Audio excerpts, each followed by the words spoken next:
Welcome to the Old World Fanatics, your Warhammer fantasy podcast to quench your hobby thirst for all things the old world. I'm one of your hosts, Gommo, and I'm joined by Andrew and the great crusader, the errantry man himself. The errantry man. Josh. These guys. I wish I could have saved this reveal for your reactions for live, but there's no your reactions when I popped on in the room before we started was just like awesome. Josh was last, and then we were wondering where he was, and then boom, and here's these flags hanging up. For those who are listening, he has got the spoils. I don't know if it's spoils. I don't know what this is. I've just seen a few pictures of these. You'll find out. You'll find out. Britanian flaggy triangle things, and I don't know if there's pennants. I guess you call pennants. That's it. Yes. And Josh has them behind his head. So I've got two of them. What are they hanging off? What is that? I rigged together. I don't know how. It looks like a skinny guitar neck or something, or a microphone piece of bamboo or something. I've got a camera mount, a camera tripod, and then like a smartphone holder screwed into a light holder that's upside down, and then a piece of dowel into the desk clamp, and then that's sideways. That's the best I can come up with. See what Josh goes through. All this prep, all this terrain, and this stuff just for the podcast. And me and Andrew rock up. Okay, Josh, what are you talking about? Yeah. That's it. Welcome everyone to episode 148. Anyway, yes, as you said, we did talk Snake Eyes list last week. It was one of the, I guess it's, biggest old world teams tournaments in Australia, isn't it? And it's the most trying to be the most prestigious. Wasn't there one in? Yeah, I was going to say the only, but there was actually a teams tournament in Western Australia. Yeah, yes. So I don't know how. That. It's probably around that, size. But yeah, so unfortunately we didn't go. Andrew and myself didn't go down, but even though I said I might about 4 weeks ago, and Josh held up the Old World Fanatics flag for us in his team. So we're going to hear all about that today. I got two more. And that's probably going to be the main topic, obviously, that we'll chat to. We'll hit him up and grill him and all that sort of stuff. Nice. But we do have a couple of just housekeeping stuff. We'll do the usual shout out to our patrons that they get at halftime. At some point, we'll interrupt the great gaming Josh will be talking about and just give these guys a shout out. Is there questions, Josh? I didn't even see. Yep. Yeah, there's yep. Okay, cool. A couple of questions. And then we'll flip it on its head, and I just want to cover two things before we even kick off. And that is there is a little bit of news to back up some of the rumours we talked about, and I just wanted to cover that quickly before we just delve into Josh's stuff, because I think that's obviously the biggest thing. But before I do that, I just wanted to also say my little and our little sort of respects to the great John Blanche, who a lot of people would have seen over the last week, because that probably happened not long after our last podcast last week, passed away. He's been unwell for a while, but if you follow like Film Deg and stuff, there's been a lot of interviews and stuff with him. Obviously, those who don't know, he's one of the very early artists for Warhammer and fantasy, and I won't say he invented Grimdark. I don't think he likes that, but it's pretty much his art is that style for sure. And he was first dead, like because I heard that Grimdark thing, and I tried to look it up when he came in, and it was like he was pretty much there during. He was the first dude just sitting around, then became the art director or whatever it was. Yeah.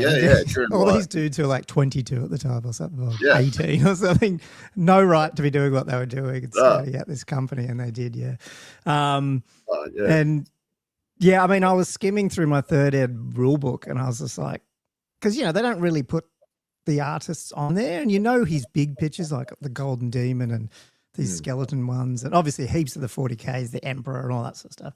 But then you can just look through and go, and he's got that Blanche style, which obviously is him. But when you look at his other stuff, he's looking through, and I was going, I bet you that's John Blanche. I bet you that. And then I looked it up later. I was like, yeah, it is. Like it's littered through that rule book. And that's back in the 86 or something like that. So it's a sad thing, but at the same time, like obviously, when we look, I'm 47, we're getting up there, and these guys were around a lot long doing this before I even out of nappies almost. So he's left one hell of a legacy, that's for sure. I mean, to think like what those dudes have done, John as well, obviously, in his art to us, and what we've ended up like. You guys, everyone who's listening to this knows what type of addiction, life, identity thing this becomes, this hobby. You're either in it or you're not. And if you're in it, feels like And you can change game systems from Games Workshop. You can keep it going in and out. But you're going to be in it. You're going to be, like I've talked about this before around retirement homes. We're going to be playing Warhammer when we're like 80 and 90. So, yeah, it's those dudes that really help. So I just want to shout him out initially. And, really big respects. Hopefully his family's all going well. And his name's going to live on forever and ever, as long as Earth's around at least, and beyond. So anyway, there's that. And then let's get on to some other Let's hit the rumors as well, shall we? I did have the, and I should have prepped that like Josh has done. Just prep up the rumor thread thing that I had up here. So let's just bring that up. So basically, there isn't the one. Great. I have screwed you guys all around. Sorry. Too many Discords. It was, I don't know if you got the link in the show notes there, Josh. Hang on. Where? This one. Yeah, got it. That's better. We did get a drop from Jago, or Joe, however you say his name. What is it? Javgaro, probably a couple of days ago, giving us a bit of a hint on from some of the stuff that he talked about that is coming after all this 40K stuff. So I guess we'll just run a quick chat about that before Josh gets into stuff. Basically, he also said that, yes, I don't know if you saw the Rob and Val's chat the other day, that Rob was like going, it's going to be Warriors and Cathay. And I think Val was like, really? I don't think so. And then there was the rumours that Tomb King's Wood Elves are going to come as a starter box. Ooh. And Javgaro just basically came out and said, I think am I pointing to the right one? Hopefully. But basically saying, yes, he was right. It's going to be, he's heard it's Warriors and Cathay as a somewhat starter box over the next 2 months or so. Yeah. And it was obviously a rule book with all the FAQs. So what do you guys think about that? I mean, it definitely Cathay and Warriors. Believable, or you mean just like assuming it is true? What do you think the thoughts of it? I mean, it makes total sense. Makes complete sense. It does, doesn't it? Because they've already started doing some of the Warriors. They've done all the Cathay. We've heard rumors. Mark's saying we got the wrong one. I'm confused. Oh, yeah. You got the wrong image, yeah. The way you posted a different one in Discord. Okay, yeah. Okay. Yeah. Sorry, the one I posted was the one where he actually said about... yeah. Yeah, so I've grabbed the wrong one. Sorry, guys. Me and my prep for the podcast. But the information is correct, let's go in the Patreon thing. I'm pretty sure in our Patreon, he's actually put in a screen grab of it for us. Like, he couldn't make it easier for... Oh, you mean Mark did? Yeah. Oh, okay. It's there. The screen grab just there. Yeah. I won't. Thank you, Mark. It's always helping us. Well, that was the one, but then I went back. The one I was showing was some discussions from like just a few days before that, I think. Yeah. So yeah. Yeah. Okay. Yeah. And guys, this isn't a rumor. It's 100% true. It's been shipped. There you go. It's happening. I mean, because the rumor was Tomb Kings versus Wood Elves, but this makes a lot more sense to me, really. That there will be. I mean, the Warriors disappeared from the shop the other week, and the Knights are gone as well. And for them to then go and Chaos and Cathay totally makes sense thematically. They've got a whole new Cathay army. I know they've released it and people have bought it, but if they re-release it as part of the starter pack with all this new Chaos stuff, more people will buy the Cathay than they otherwise might have, because they'll be wanting to get the Cathay gear and probably the new book. Yeah, exactly. And they're probably going to release a new book by itself for a few months. So I think it's going to push a lot of new starter boxes. Yeah, and the Cathay stuff wasn't like, you could tell. We came out in those 2 waves, and one box wasn't any better than the other one technically, in terms of like stuff that's really in it and stuff. So I think being able to wrap that stuff back up in a combination that is like a mini army. I mean, do you guys think they'll be really pushing to make these Battle March worthy out of the box, given that they've put the effort into that? Battle March worthy? What do you mean? Like, I mean, the starter box, the last one was 50. Was more than that though, wasn't it? Like the starter box for the Brett TK was like 1,200 points. Yeah. I don't think you're going to see that size. Oh, because those are the old models. So okay, that makes sense. Yeah. I would hope so. Yeah, I would hope they would try to make it compatible with a small game. Yeah, surely. That's what I hope. But and like I mean, it just like the more these things pop out, the more you go, they're actually starting to pivot in a smart way, because like they're not having to do, sounds bad, a whole lot. Like they've already done all this work with Cathay. then they just start out some chaos stuff, bundle it into a new book, and it's all new. Like it's really sort of I don't know, like it's like just startup-y type thing almost that you're just like, yep, we'll do this. And it still makes sense in hindsight, but they're not having to like, they don't even have to plan. It feels like they don't have to be like knowing what they're going to be doing in 2 years' time, even though they have a long lead time, don't get me wrong. But I think they're pivoting pretty smartly. So yeah, no, it makes sense. Do you think this complete drought of info for 6 months has almost made us ever more eager for the new release, so that we'll just leap on it as soon as it comes out?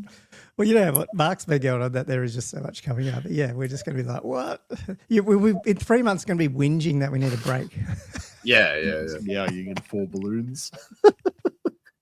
I'm just wondering if it's going to be. Do you reckon it's going to be more like with Chaos? You're going to get more sort of arcane journals coming out with different armies of infamy, or like? Yeah, well, I think they said in one of those rumors that there's multiple arcane journals this next 6 months. So. Yeah, and I don't know if that's where the Tomb King Wood Elf thing came from. Like, obviously, we've seen the Tomb King Battalion box. Well, one of them, from that leak. Yeah, like, probably a year ago now, by the feel of it. So yeah, I don't know. That was always a weird one, and like the Wood Elf box is still on the store. It's one of the ones that is on the store. So it just feels weird. And surely Tomb Kings and Wood Elves wouldn't have been the thing that buys, makes boxes fly off the shelf. Yeah. No, not in the same way. I agree. Yeah. Yeah, and they're not poised for a re-release of both those armies concurrently. So it makes total sense for them to repack the Cathay into another starter box. Try and really, suck that lemon really dry, get as much juice out of it as possible before moving on to the next army. Yeah. Do you think lemon's probably the wrong fruit, but one more question with it. Do you think it'll all be the same Cathay models, or do you reckon we'll get at least one thing in there that's? It'll have to be something new, surely. Something. Oh no, I don't think so. I think it'll just be a new it'll just be the new Chaos. Yeah, I reckon they won't. I reckon it'll be just the stuff that's been. I mean, what else is there to? I mean, I guess there are other units they could release, but the stuff that's got rules for it is all out, right? Like, there's nothing else. Well, Mark just said no new Cathay, so they're all done. So, Shigengan on foot, mounted. Still on my lemon. What was that? That must be my lemon analogy. Well, if I don't see 46 boxes, I'm going to be very upset. Or I'm always just going to go to Mark for everything by the end of December. And is it December Australian time or UK time? December 31 that we see 46. Anyway, cool. No, I mean, it feels like, well, he said 2 months from whenever that other post was for those type of things. I'm assuming that means it's sort of out. So it all spelled like it makes sense. 40K just went on pre-order. That's going to smash stuff for the next couple of weeks. I'm assuming we're going to get. I assume we're going to get. Mark said it's proper time. Yeah, GMT 0 for sure. I'm still under the assumption that we would get FAQs and stuff coming, but are we going to not? And it's going to be that book. That's what I was sort of thinking, and then suddenly this has come out that it's quite certain, and I'm like, oh, maybe we're not going to get it end of June. Maybe we're going to get out. Like, are we going to have to dealing with this for Castle Assault? Yes. Playing this whole new book edition. Yes, it's going to be a shit fight. Yes, guaranteed. Right. I don't know. Yeah, it's the problem is like we'll see what happens, but I guarantee if they did send out a book, it's going to be a kerfuffle. Like I don't know. I just don't have too much faith in rulebook writing because it seems like every edition that comes out, there's always dramas. So I don't know. There could be a new book. Yeah. Look at AOS and 40K. Way more rule writers, and they patch it from day one. So it really doesn't make a difference. You can have as many play tests as you want. I do think that interesting, sort of go back quickly to your thing about the 6-month drought, Josh, is that it does tee up with the idea of you have to stop what you're doing and just get all this stuff ready to come out because it takes that long to get books written, painting, all that true. stuff. So you can't be doing all these other little shitty arcane journals on the side while you're trying to get this major thing out. So it makes sense that it's gone, stopped. Got it, and also it makes sense why they smashed all the other stuff out last year. Like all that stuff might have been originally planned to like drag out over 3 years, and suddenly they saw how good it was and went, just push it out the door. Yeah, get it out. You guys get working on this other one. The new plastics and stuff, at least, So anyway, that's probably what's happened. I would love to find the wall. Yeah, it's been such a roller coaster the last 12 months. Yeah, it's good. It's good. Love it. We do love Old World, which I think might have been right at the top. Warhauser saying, "How good's the Old World?" I think we're going to hear all about it. Wait, what? That was right. You might not have even been on. I didn't even see that. I didn't see that photo. But it's right. It's right on the money. Because we are going to hand over to Josh and hear all about Snake Eyes. Ooh. Do you have a picture of that picture from the thumbnail, Josh? Because I liked finding you in that. I was like doing a bit of a Where's Wally to find you in that picture, and I found you, but you can't really see it in the thumbnail. That's okay. Oh, no. Okay, give me a second. Oh, why is that not? I do have a photo of it. How do I do this? Okay, right. It isn't showing up at because it's the end of the slideshow, and I can see there's an issue there where I might need to make a separate slideshow. Let's see if I can copy and paste that in. Separate slideshow. It's very professional, this thing. They even I love this. The big I love how group professional shot that they had. Always it was ready. quite... Especially the old Fanatics, not as professional as we are, clearly. We don't do shit on the fly. No. Talk about what we're doing next week. We also don't take group shots of all the tournament people in our tournament. Yeah. All right. So, because I just realized, there's a limit on how many slides in the Google thing. So give me 3 seconds to pull up this. Can vamp, and you can well. vamp. Is there anything rolling in your printer behind you? There we go. It's processing. Was that me? Yeah. Or was it quiet after that big box that I saw that you printed? No, I'm still printing more. It's just annoying me, so I paused it. Right. But I did. I printed up another little throne of power thing. Oh, is this for the YouTube thing? Yes, because Cam didn't like. I should apologize about that. I gave everyone a massive there's such good video coming out this week for what Andrew and Cam have been working on, and then realized that's right. They're going to play they're doing multiple games. I don't know how much what did we talk about? Did we talk about the actual topic last week? Oh, yeah. Okay. Yeah, I think so. Yeah. Okay, so they know what it is. But yes, they're going to play the whole campaign first and then get the videos out. So you aren't going to see episode 1 or game 1 until all the other games are played. All the other, yeah. I thought we were going to release them as they were made. Yes, yeah. But this is Cam's love child. So, yeah, he's in charge. And, yeah, he wants to release all 3 together. Yeah. So it'll be like a Netflix season where you can watch it all together and then wait another year until the next season comes out. Or it gets cancelled. This is insane. Yeah. Anyway. So, yes. Sorry. All right, let me throw this up. Yes.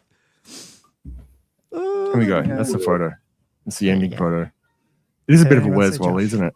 It is. Initially it was, and then there, you're right there. Right in the center. Yeah, then I'm like, I can't see Josh. Where the hell's Josh?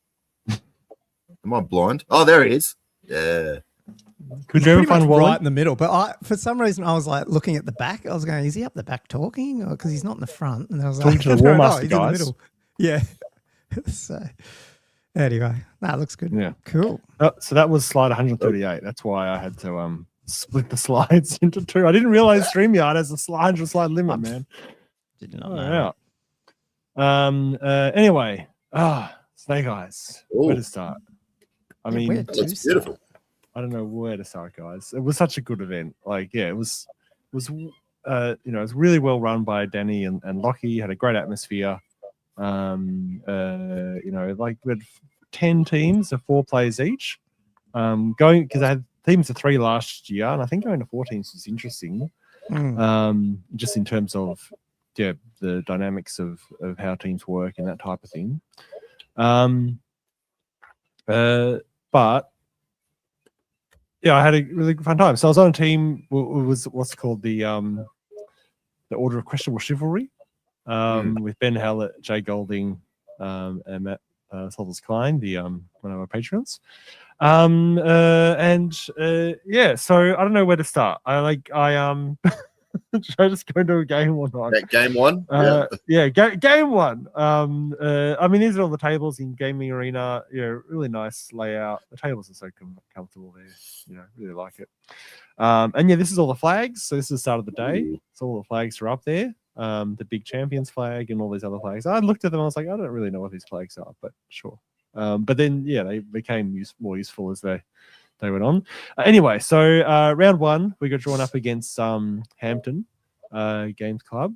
So now this is what I've got here is our little bit of homework we did, like 2 days before, which was looking at, you know, all the different lists. And like this took a little bit of time. It took like an hour or so to do. And at the time, I was like, I must admit, when they were scheduling the chat on the Thursday night, and I'm like, get home from work, and I'm like, I am really not in the mood to do this. So I don't know what I want to be doing list assessments and going, okay, what do I think I could be like? Because I don't even like play Warhammer like that. I don't like thinking about how many points I could get out of a list and stuff. And then to sit there for an hour and have to do it all one by one, it really didn't appeal to me. But you know, I got on and did it with them, and it was fine. But what it proved to be on the day was massively helpful, because you know, we'd already discussed, you know, for each team who our defender would be, and then we had this little spreadsheet about what the Vale matchups would be. So it made the job of the captain, of Ben, and you know, and of us to discuss with him, you know, what we want to do each round much easier. Because if you're sitting there at the matchups and suddenly you're having to look through all the different lists and go, okay, who would you not want to play? Who would you not play? And Hampton actually got stuck doing that a little bit during our matchup. And they had a lot of discussion. So it took a while. But we were organized. And that was great. So anyway, we've had Jay up for defender. I ended up being paired up against Peter Spiller with the Warriors. Oh, who interestingly there, I see I had a 14 up. Yeah, okay. So I'll just go through our game. So his Warrior list, I got it up here. Yes, this is the one with the... sort of like pair out who you sort of was going to be strongest against, or sometimes it just you did somebody had to cop it? Oh, if someone absolutely had to cop it. Like, because both teams don't do the same thing. Yeah. So inevitably, someone's going to end up. Someone's going to, getting not a great. Take one for the team. So and that's the nature of the team's events, I suppose. Yeah. Because I mean, I'll go back to that. I ended up against Peter, and then Jay was against Ben Leopold, which is a 6, so not the best matchup there in theory. Ben Hallett was up against Nick Killing, so a 10. And then Matt was up against Greg Johnson, so a 12. So you know, like sort of mixed matchups between both teams, I suppose. But no one ended up in a really bad matchup in either direction. Well, in our direction anyway. So his list. Pull it up again. So this is one with the Chaos Lord on a demonic mount, an Exalted Champ, also a demonic mount. 3 units of Chaos Knights, 3 units of 3 units of Dragon Ogres, 2 of 3, one just single, and a Warpfire Dragon. And then we were playing on table with no secondary objectives on this one. Like that's how the system works. So there was 2 tables where we had secondary objectives, and there was 2 tables that were just straight up nothing. So you'll see some games I do play a secondary objective, sometimes I don't. I think I mostly end up doing, but on this occasion there was nothing. I've got a lot of I'm just going to roll through these photos because I've got a lot of photos I can go through. So I sort of deployed. You know, there was a fair bit of impassable terrain. There was a bit of lava around.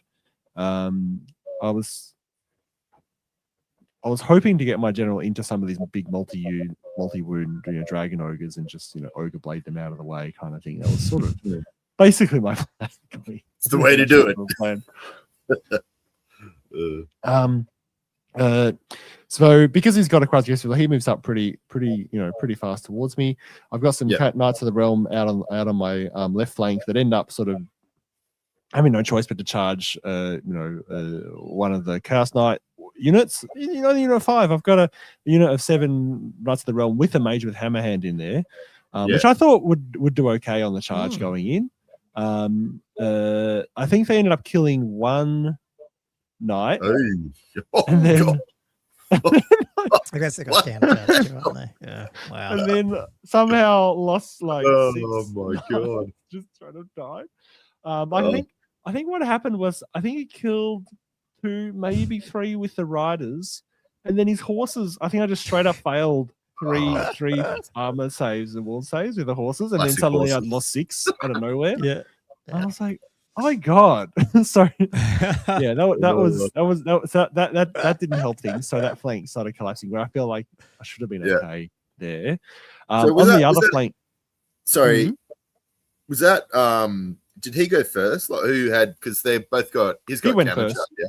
In every matchup, everyone went first because I prayed. No. Sorry, I mean, no, talk about in combat. Yeah. Initiative was. That just seems so heavily skewed, like that result. Like, did he swing first? Like initiative was? I charged him. Because he got counter charge. He would, we did have counter charge. I can't remember the base initiative of the knights. I suspect he didn't. No, I'm pretty sure all the knights struck. What did he? Oh, his base initiative 4. I think his knights did strike first. Yeah. Killed maybe 3 of my knights. Yeah. Then I had 4 knights strike. Killed 1. And then his horses killed the other 3. Yeah. Yeah. That's when the horses got 3 wounds. I was like, no modified armor save. I was like, oh yeah, cool. Then I rolled like 2 2s and a 1 on the armor save. Like, classic. Then it 6 up ward. They don't save it. I'm like, fuck. Yeah, so brutal. On the other side, my little errant knights, the 6. Actually, he gave me a little bit of a flank charge onto the Dragon Ogre unit. Oh, yeah. The 3 Dragon Ogre unit with the, I think the Exalted Champ was in that unit. And I took it because I'm like, why not? Why not just charge the little unit of bus into the side? Like, they're not gonna. It's only going to get the Exalted Champion striking back. And I mean, they actually won the combat. But he fell back in good. I mean, here's the thing with Tau, I guess, is he fell back in good order. He just reforms the face. I follow up, and then. This actually leads to a cascading problem for me. Any there, Josh, though. No, I can't remember. I might have done because his Exalted is sitting in the other Dragon Ogres, I think, isn't he? Or not? He's got a Chaos Lord. His Chaos Lord, sorry, in the center. So I think that's the Exalted Champion BSB. Yeah, gotcha. But yeah, I don't know that I might have done one. I don't know. He was using little rings on the tail. I don't think I did any wounds really, but I did win the combat and force him to fall back into order. But but the problem is where I put my pegs, because my pegs were behind that rock, and I was considering putting them further laterally where the forest is, but I put them a bit more aggressively. And what that meant was, when the knights followed up, this led to, you can see those knights, the other side of their flank. So they hit the flank of that wedge, caused them to blunt. I've got a better photo of that, and you can just see what's going to happen with this cascading effect. So they charge aside, those knights die, then they hit the peg knights, and then they end up going through here. He now centrally he's moved his Chaos Lord out to I love he's moved out and just charged to block them, and I think he's just moving it so that when those knights go through the peg knights, they actually then continue to cascade into the other errant. The errant units are only worth 132 points, so they're not that valuable. But I mean, they've got a banner, I guess. But it is just like he's taking out the peg knights here. He's taking dudes out. And then bring up the 2 buses, and he can start flanking you. And it's just. Yeah, and then so I do move up far enough. So there was a bit of a standoff in the center. I probably could have like he was needed to be aggressive, but then I also wanted to be somewhat aggressive. But then he didn't want me getting double charges off, which is fair enough. Yeah. So I do try to charge my Lord and the Grails into those Dragon Ogres, and they just flee. So they're just chilling out in the middle there. What else is going on? So yeah, that's the Chaos Knights hitting the side of the errant unit. The Lord does get charged by the Knights, which I don't really particularly mind, really. And then the Frenzy unit here actually end up the Knights of the Realm on the left there end up charging into the Knights, and yeah, at least the Knights get taken out. The Grails end up getting into those Dragon Ogres in the front of them, and killing one or two. But rather than following up behind them, I was sort of like, yeah, he's already moved his Dragon Ogres on the side. He's got the Chaos Lord below. Yeah, and worried about getting hit. Flee? Are they immune to psychology? Yeah, I think they are. Well, I thought, was that last edition? I think they are. I use them all the time. Yeah, they are. Different. Oh, okay. So, I mean, it's in the... there we go. Sorry, I was zoomed in. I couldn't see the chat. Andrew just said they are. Right. Yeah, I thought so because I went off to the army builder there and just went, seemed a bit weird. I've never done that with Beastmen. So I'm like, are they just different? Yeah, okay. That's all right. There you go. That's all right. And yeah, so what else happened? So I do try to hit what happens there? So yeah, the Grails do get double charged by those ogres with the BSB unit and the Chaos Lord, because they lose most of the unit, but because they're stubborn, they just fall back in good order. Then I'm able to have my Duke go in the side of those Dragon Ogres that also have the BSB in. He kills both of those Dragon Ogres quite easily with his Ogre Blade. He's sitting on one wound, so he's just hanging on. But he does manage to. I can't remember if he just tried to have one combat against it. He must have just fallen back in good order with the BSB there again. And then at the back there, he's got his Warpfire Dragon, which for the whole game it's just been moving around that rock. Really, like it's just been he got zoned out a bit. He moved it more cautiously, and then he's trying to come up behind. But then by the time he comes behind, the Frenzy Grail. They're only frenzy, by the way, because the BSB with the Crusader Tapestry has just moved up and charged that other Knight unit. So he sort of just got left behind. But once they killed that Knight, they were sort of had to reform in the spot. And, the Dragon does end up going into them. They fall back in good order. And that's sort of where we leave it. I think my Duke does end up dying in the game because you can see the BSB's sort of fallen back. The Chaos Lord's there, the other Dragon Ogres are there, and he just gets squished. The Chaos Lord does a challenge. He only had one win left anyway. He just gets killed. So pretty comprehensive win for Peter. So 19-1. Oh, now, but all my other 3 team members won. So good. Damn it, Josh. 51 points. No, it doesn't matter. We capped. We hit the cap is at 50. I know it's I know. 30 so to even if I'd got 20, it wouldn't have mattered because we got 50. It doesn't matter. And and they had 30 as their minimum. So like you can, you've got a little bit of playing around there that you can't even score less than 30 as a team. So so incredibly, like a lot of these matchups weren't necessarily in our favor, but like especially Ben Hallett going 20 is killing. I saw that one come up when I was well done, Ben. Quite incredible. Yeah. Good job. And then Joe Golding, 15-5 and Matt getting 15-5 as well. Like, yeah. My team's doing really well despite my efforts, Sorry, I was very pleased. I must admit, because I've been following along, because I had to check some stuff, and I saw Josh's result there, and I was like, did he get thrown under the bus? I wasn't sure if Josh had to hold off something. I really thought I really thought that matchup I'd do better at. I think I misplayed some elements to how I moved, and I think he did sort of outflank me a bit. But those matchups where there's quite a few monstrous cav, I think the Duke's very threatening. I think I can outcharge in terms of range. I've got better static combat res, and I've got quite a lot of durability with the blessing save. So I don't know. I felt like that wasn't necessarily.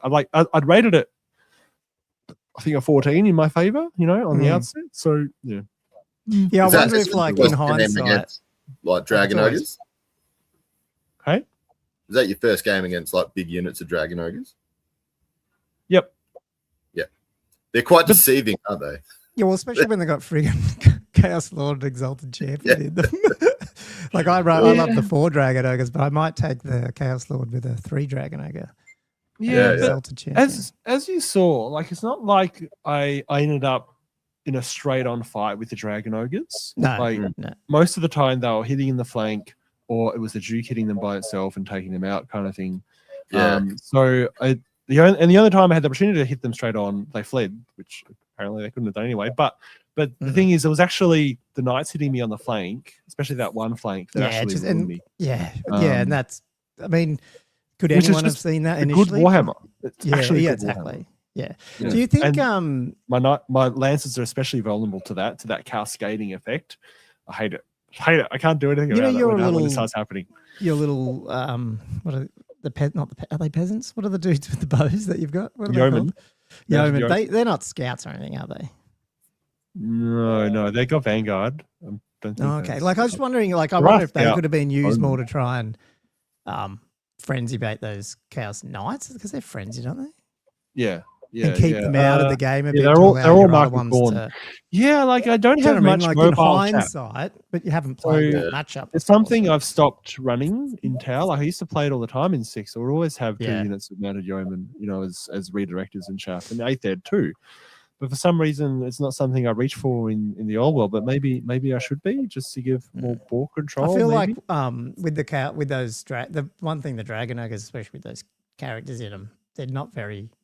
I wouldn't say they're very maneuverable once you're in there. Like, you could probably get around. Your army was probably faster, but he had these fast units of Knights flying around. So you sort of feel if you could neutralize them quickly. Yeah. But again, your units are quite big, aren't they? It's not like you can sneak through gaps and stuff. Not really. They're long. Yeah, they're long. Yeah. They're pretty. That's a tough one. They're fast going. Yeah. I know it is. But yeah. Anyway, that was the first game. But yeah, the team capped, which that's awesome. The main thing, right? Yeah, so second game up against Optimized Jank. This is another Ben H and Daniel Yam, another Chaos Warriors and Michael and Paddy. This is Paddy's team. So and I was like, guys, can we contrive that I can play Paddy? Because I haven't played her actually one-on-one. Yeah. And Paddy was like, "Yeah, let's do it. Let's just play." Do it. So we sort of contrived it so that she was like the reserve, or so. Anyway, we were the last matchup to sort of be resolved, kind of thing. Yeah. And so I put 14 here, but that was actually more so that this is not because I thought I'd beat her. This is more just so that we had the matchups on there to look like more likely that I'd get to play her. Right. Because honestly, I mean, it was Ogre's Legacy, so it's not the strongest, but she's a very good player. So I might have put a 10, I reckon, if I'd done it like properly.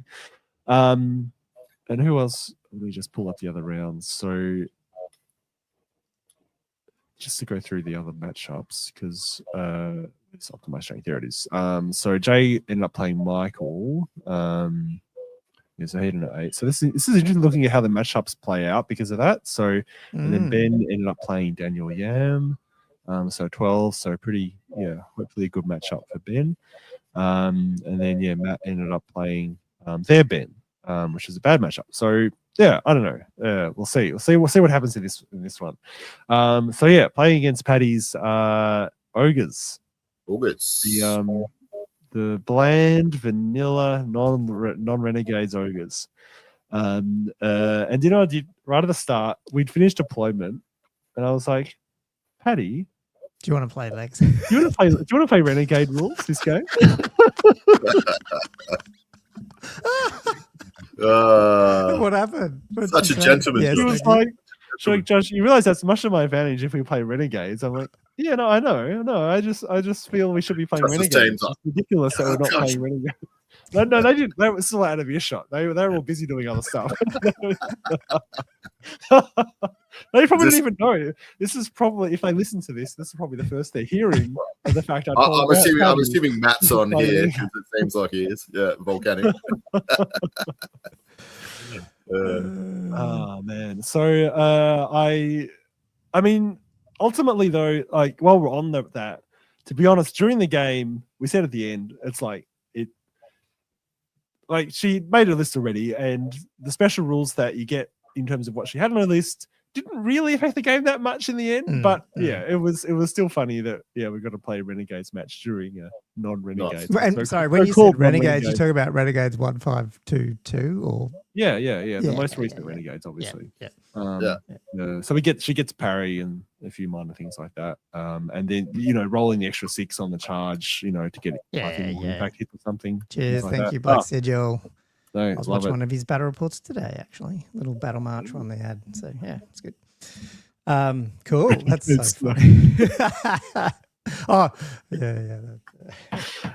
No one knows. Actually, this is we haven't talked about it since. It's I'm loving it. It's like the first rule of Snake Eyes Fight Clubs, is it?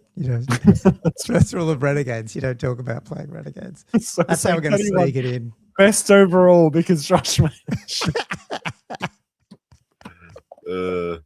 I forced her. I didn't give her a choice. Absolutely didn't give her a choice. Oh dear. So her list was so it was a Tyrant on foot with a Tenderizer and a Giant Breaker, a Bruiser BSB on a Thunder Tusk with TOP and Rhetoric Iron and a Death Cheater, 6 Ogre Bulls, 6 Iron Guts, 2 units of 23 Noblars, throwing weapons, an Iron Blaster, and then 2 units of Mornfang, 1 of 4 and 1 of 3, each with full command. And this was the slightly diagonal deployment, I guess. The one where you have 2 foot to one side, which, I actually kind of like. It's not that hard to line up. Yeah, it's a bit easier, isn't it? But it is easier than the middle, I reckon, to do. It's probably because you got your own. Do you know what I mean? Like, generally, you always put one down before and then you tried to, 9-inch it away. Now you're just like, no, just use my own. Yeah, I think it's not as much reaching across the table. Yeah. You can do it much more accurately. So she's sort of deployed back a little bit, correct? Is she? She's not right up on hers. Looks that way, unless it's deceiving photo. Yeah, it's hard to. Yeah. Maybe a little back. Oh, she's pushed though. She's pushed up forward. I don't think she meant to. Yeah. So she goes first. So what are we going with deployment there? So let's see. So she's got her Thunder Tusk right out on one flank, sort of near where my Duke ended up with my Errant and Grails. Then the bigger unit Mornfang there, the Noblars behind it. We were playing 3 objectives in the middle. I think, and baggage train. I think, it was baggage train. Yep, it was. And then, centrally, she's got, those were the Iron Guts right in the middle, and then another block of Noblars, and the Iron Blaster behind him, and then the Bulls out on the other flank, and then the other unit of Mornfang right down there. So, and they're sort of across from the other Errant, and then the 2 big Realm Knights, and I've got my pegs right in the center, and the Archer sort of behind them.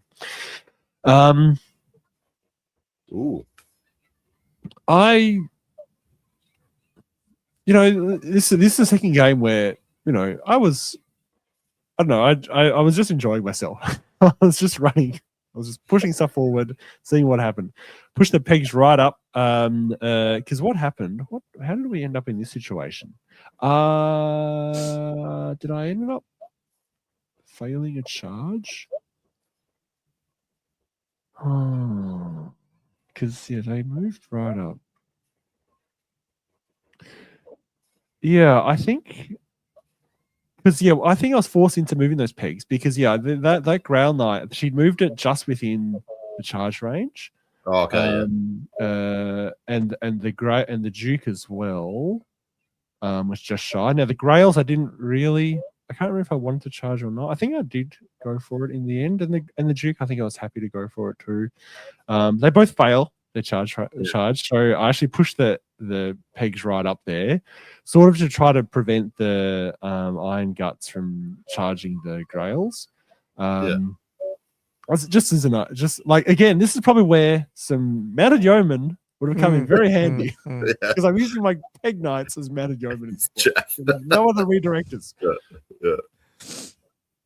And then so on this side, I think these guys just moved up. Again, she was just trying to because she pushed her stuff up just so that I could only get one unit charging each unit, if you know what I mean. So there was nothing I could really double charge. That's how she sort of moved it. Just because everything was on slightly different, and that's partly because of how I deployed it. You can see the Grails a little bit further in front of the Duke, which meant she could easily just sort of move units just so that and plus you're taking like lowest dice on that charge and shit with the Grails. Why? What do you mean? Like, are they in that forest? Like, which forest? Is it no, the Grails are in the near the white guys are the Grails. Yeah, bottom right of screen. Yeah, but if you charge, aren't you hitting that guys straight ahead? So now you're in the forest. Yes, and I forgot about that just now, and I also forgot about the time. And Paddy was like, "Yeah, Josh, that'll be a difficult terrain." So that's why they failed. Yes. Okay. Right. Yeah. Gotcha. I thought you meant the ones on the left of screen, the Knights and the I get you. But you're right. They are log mob charges. I know they're. Paddy had to explain to me at the time, and then I've obviously forgotten completely again because they're not that far away. But no. Can't see any trees. I get done by that when there's no trees. It's just a base. Well, it's lava. Oh, actually, I don't know what it is, but looking at this table going, Andrew, can you print me some of those? So anyway, keep going. Anyway, I threw the Peg Knights up because, I don't know, I just like throwing them up to different areas, and they can probably be okay. The other two realm blocks moved up. The middle one's, like the one on the right, is a frenzy block now because I put the BSB in that one. And then the Iron Guts charged the pegs, and then I sort of like, oh man, I think I actually gonna flee with the pegs. So I don't know why I bothered really, because in the end they just fled. I could have just not bothered. Anyway, they do hit the Grails, and then the Mournfang do charge the Duke. I can't remember if he was in counter charge range or not. Let's see where he is. So he's right on that crack. Did he move? He must have counter charged. Yeah, I reckon you have. Like, you did counter charge. Freaking long charge for her still. Yeah, that does look real far. It does. Well, she must have rolled quite well. Yeah, well, because I think Josh would. Oh no. He's probably in range, and then he's counter charged. So then he's moved up, and it's made it even more. Yeah. Reachable. Oh, the Mournfang will get in. Yeah. With the Iron Guts. Now, this is something I was surprised about. So this is something I had not really heard before. So when the Peg Knights fled, she was like, okay, so now they're doing a pursuit roll rather than a charge roll, which meant they add their movement to both DC. And you don't. Oh. So she didn't. And you don't discard the dice. You don't discard the dice. Yeah. Yeah, right. I was completely unaware of that rule. So that ironically made it easier for her to do accidental contact into the Grails. Oh, that's how that. Okay, gotcha. She elected not to redirect. She just because they fled. Then. Yeah. Although looking at the distance, it should have been center to center. Why did I move that? Why? What am I doing, Josh? It should have been center to center. You should be like, I was looking at that. I'm like, I don't know how she hit you. Yeah, that should definitely been. I should definitely have been way over to the side, and if she did accidental contact, it would have been way over the other way. And she had to redirect to get the Grails, which would be normal charge. Damn it! God damn it! I love too much beer. Game 1, 2. I hadn't drunk any beer. Oh, okay. Don't say that. Too much Slaneshi. That's what it is. That's it. Gotta get your Brett's back on. Oh dear! I love finding these misplays because actually, if anything, it helps me. That's what's so about taking pictures. It's awesome. Right? Yeah. So okay, well anyway, this is how we played it. So yeah, the Pig Knights fell back. She accidental contacted the Grails, which I now know is a thing. Because I was like, what do you mean? So I didn't know like to the point of checking it. I was just like, oh yeah, okay. You know what you're talking about, so I'll just play it.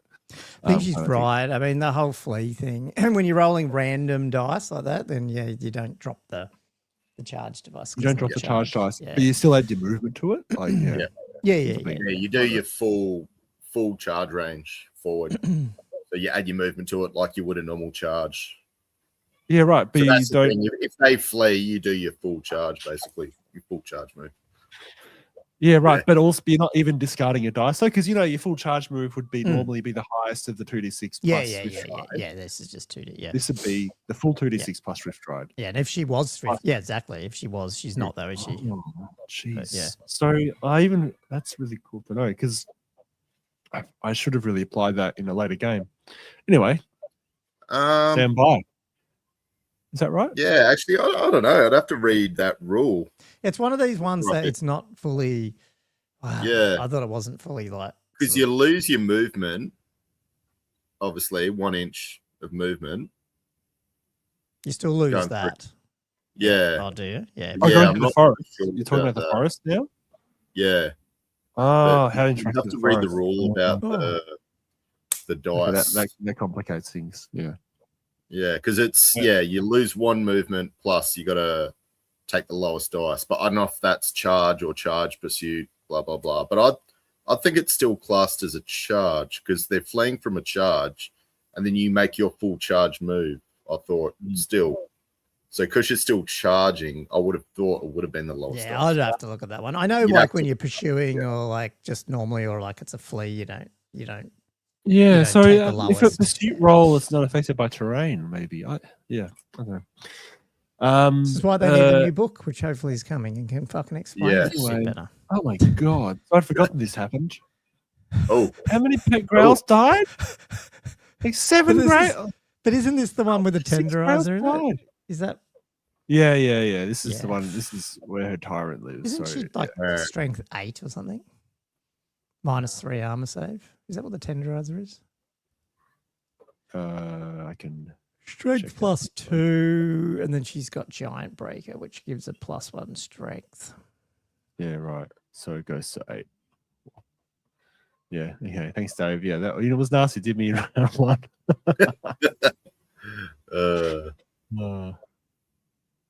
Tenderizer. Nice for this, Josh. I was trying to redirect this out of it, and in theory, my Hackney plan actually would have worked if I'd played it normally. Because in my head, I was like, I'm sure this would work somehow, but then it just didn't work. That's because skirmishers make the worst redirectors anyway, because you got like they form to you, so it's like it's still. Anyway. Sorry. Even better. The point. Keep going. The point she was making was she was considering charging the skirmishers with the Noblars because the first model the Noblars would hit would cause the guy on the peg on the right to form into the others and then move them all out of the way. Doesn't look like on the photo, but it was. They'd all actually move out of the way so that she could actually complete the charge with the iron gus anyway. But yeah, anyway, look. Anyway. This is how it happened. The Grails die. Poor Grails. We've got one left. Grails. And then the Duke. So the poor Duke. So the Duke goes in. Actually, I'm like, this should be pretty good, right? Like, he actually does a bunch of attack. I can't remember how many wounds he did. How many wounds do they have? Base 4? I think it's 4, isn't it? So he must have done 6 wounds. Did she have a champ or even challenge? Did she have a champ? No. Ooh, smart move. No. Yeah, no champ. Just standard musician. Yeah, just looking at a list. No, I don't think so. I can't remember how they went. She did have the impact hits on the charge, and then I struck the Mornfang. 1. Oh, so I must have done 7 wounds. So I killed 1 Mornfang outright and had 1. Unless that was wounds taken. Maybe that was wounds taken. Maybe it's only 5. Either way, there was enough striking back. I had 1 wound left. And then she had like a couple left attacks left. And then, the Duke just dies. Poor Duke. Poor Duke. Poor Duke. He needed more protection. He couldn't. Yeah. In the end, he shouldn't have got in by himself. Yeah, you know, I was sort of hoping he would just wipe stuff out, but yeah, didn't happen. And that is leading to the whole flank collapsing, right? Because now the Growls are dead. The Stonehorn hasn't even got involved at this point. No, Just Just wandering around. just not even needed. On the other side, I've sort of had a standoff between my little errant. I mean, the little errant units aren't much. Like, they're not really that threatening. So the 3 Mornfang are quite terrifying for them. So they tried to sort of just delay them a little bit, but then they were at the point where they were an inch away and they just had to charge them. And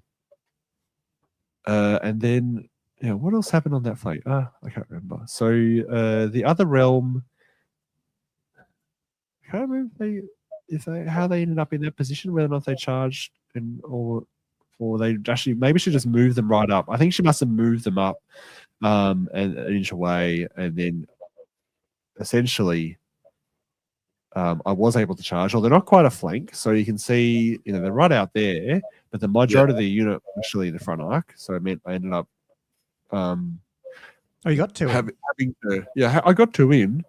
Oh, that was in the front. Yeah. Right. Oh, yeah. Because sorry. Yeah, it's not the front model, is it? Yeah. Yeah, it's not the front. It's the majority of the model, the majority of the unit. Sorry. Interestingly, she shot off one knight in the back of that unit on the right. Yeah. With that model in the way, I probably couldn't have made this charge because of the impassable terrain to the right there. Meaning, when I wheeled, that probably would have been an impossible charge. But because that model died, opened up the back of the lance, and I could actually wheel in a way that maybe I could do that.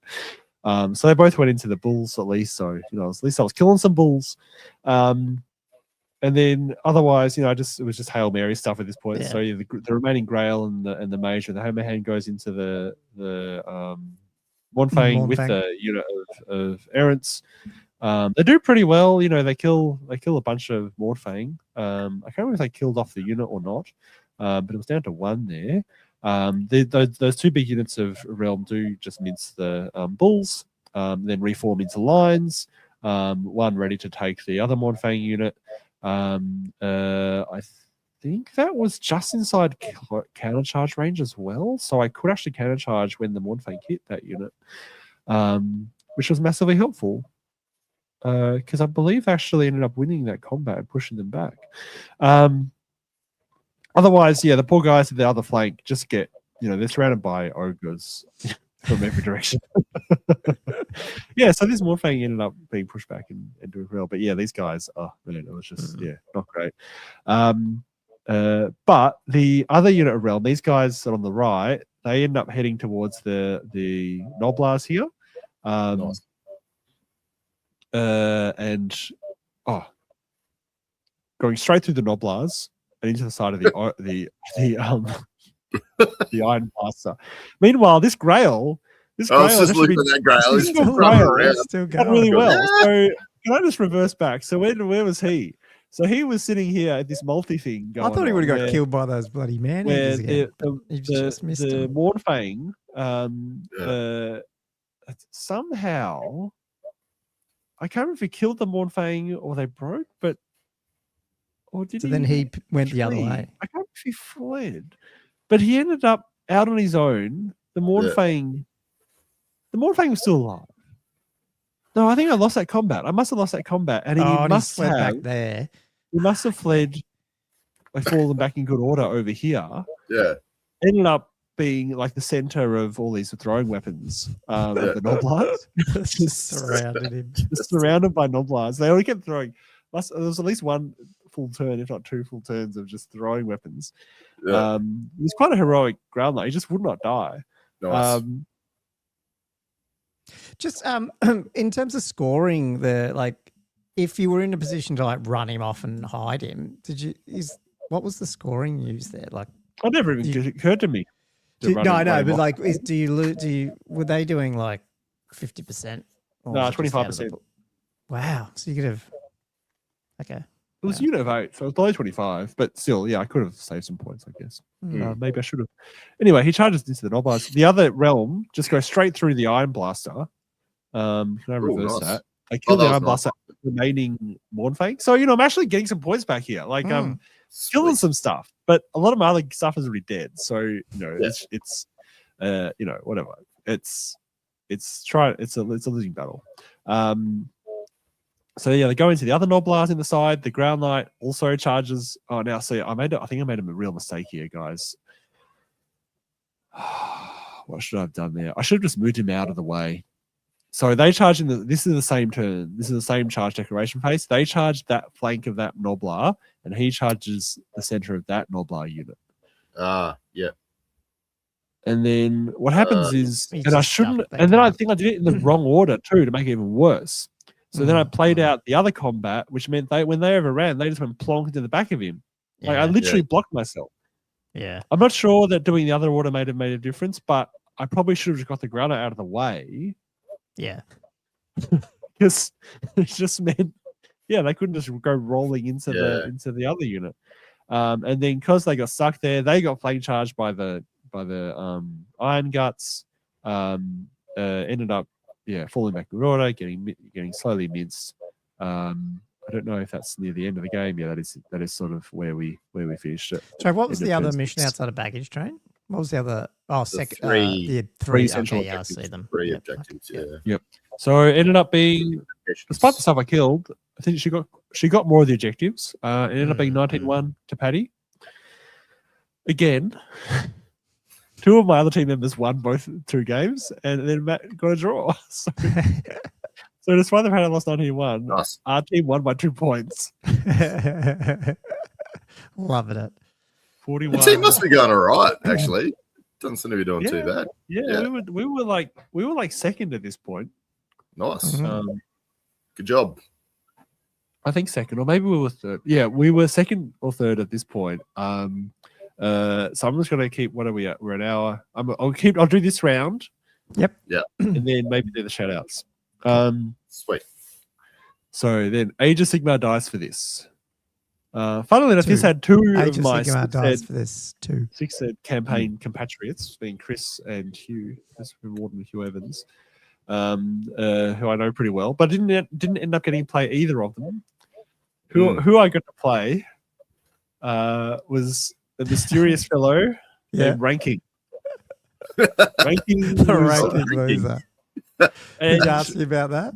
And I didn't ask him about the name, but as I prophetized when I was reading out his list the other week, I did have that awkward moment. I was like, "So, what's your actual name?" Sorry, because it looks like his just name is Ranking.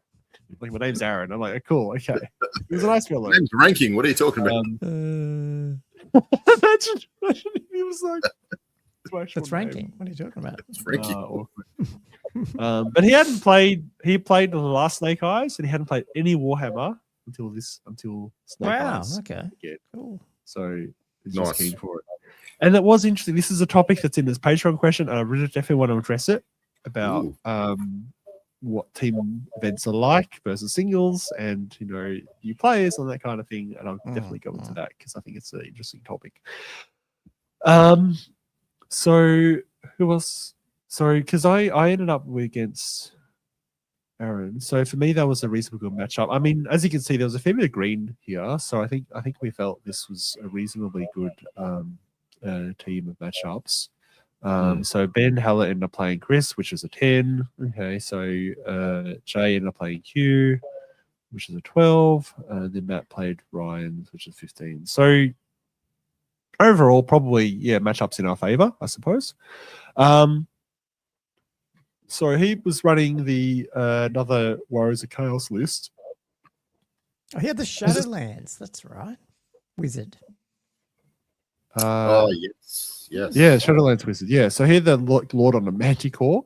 So fun. And there was also Chimera, Dragon Ogre Shaggoth, Draganic Spawn. And he had, 3 single Dragon Ogres, 2 of them Shoutouts, a couple of dog units, a big unit of 8 Chaos Knights with Mark of Zench, and then 2 units of 5 Marauder Horsemen with flails. This is another one with 3 central objectives. I think it was Domination. Yeah, I think it was Table Quarters was the other thing at the back. And he false flanked me.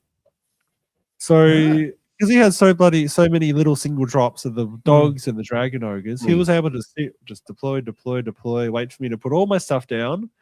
Yeah. And then all this stuff got put in one side. And I'm like, oh, this is annoying. Classic. Normally I would put my grails right in the center kind of thing so that this doesn't happen. But there's that piece of impassable terrain put me off putting them behind it, because I was just like, this is gonna, because there's two large pieces of impassable terrain fairly central. We sort of divided the whole board in two. That is but look where that one is. Like, it's in front of the objective marker even. Yeah, the objective marker is right next to it. You're so disadvantaged on that, really. I guess he's got to get around that. No, he's got his own. Yeah, there's an impassable terrain on both sides. Yeah. It's all good. But yeah, it did mean. I mean, you just had the deployment advantage and took advantage of it. So all this stuff ended up over on that side. And it was kind of annoying because he had just enough stuff on this side just to sort of slow me down, and then he had the gigantic chaos spawn, which is that big thing. Is that big circular thing with got a base marker underneath it? Just sort of holding that flank, which is a job for which it's perfectly designed to do. Very tough to kill. So he does actually move quite aggressively towards me, which is understandable. The thing that happened in the first turn for me was that Shadowlands, man, the Shadowlands was so annoying. So he got off, I can't remember the name of the Vortex spell that he got off. I wonder if I had to pick it up pretty quickly. So that's what that disc is in the center, that black disc. It's I think it ignored my armor saves or something. It was a Vortex of Darkness. Yeah, so it was 3d6 strength 2 hits with no armor saves. Oh. So it's just perfect to nail Bretonnian Knights. Yeah. To just get a 6-up ward against that. Absolutely brutal. So what happened was, I think Andrew's gone. Hopefully he appears back.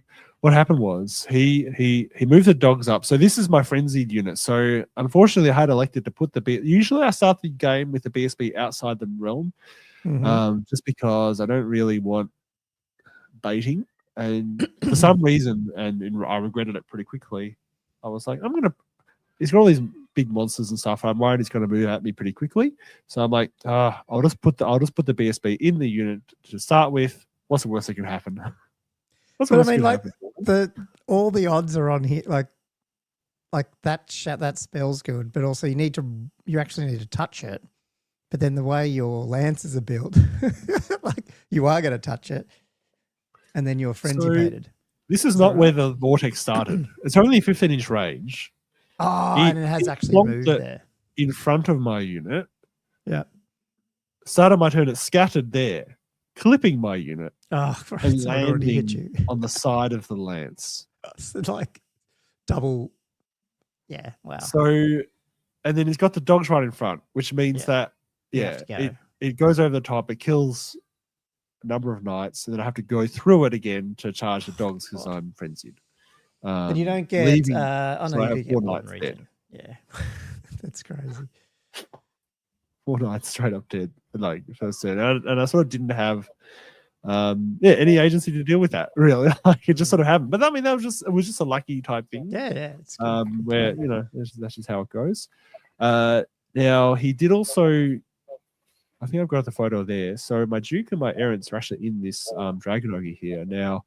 That's because he moved his Dragon Ogre up there.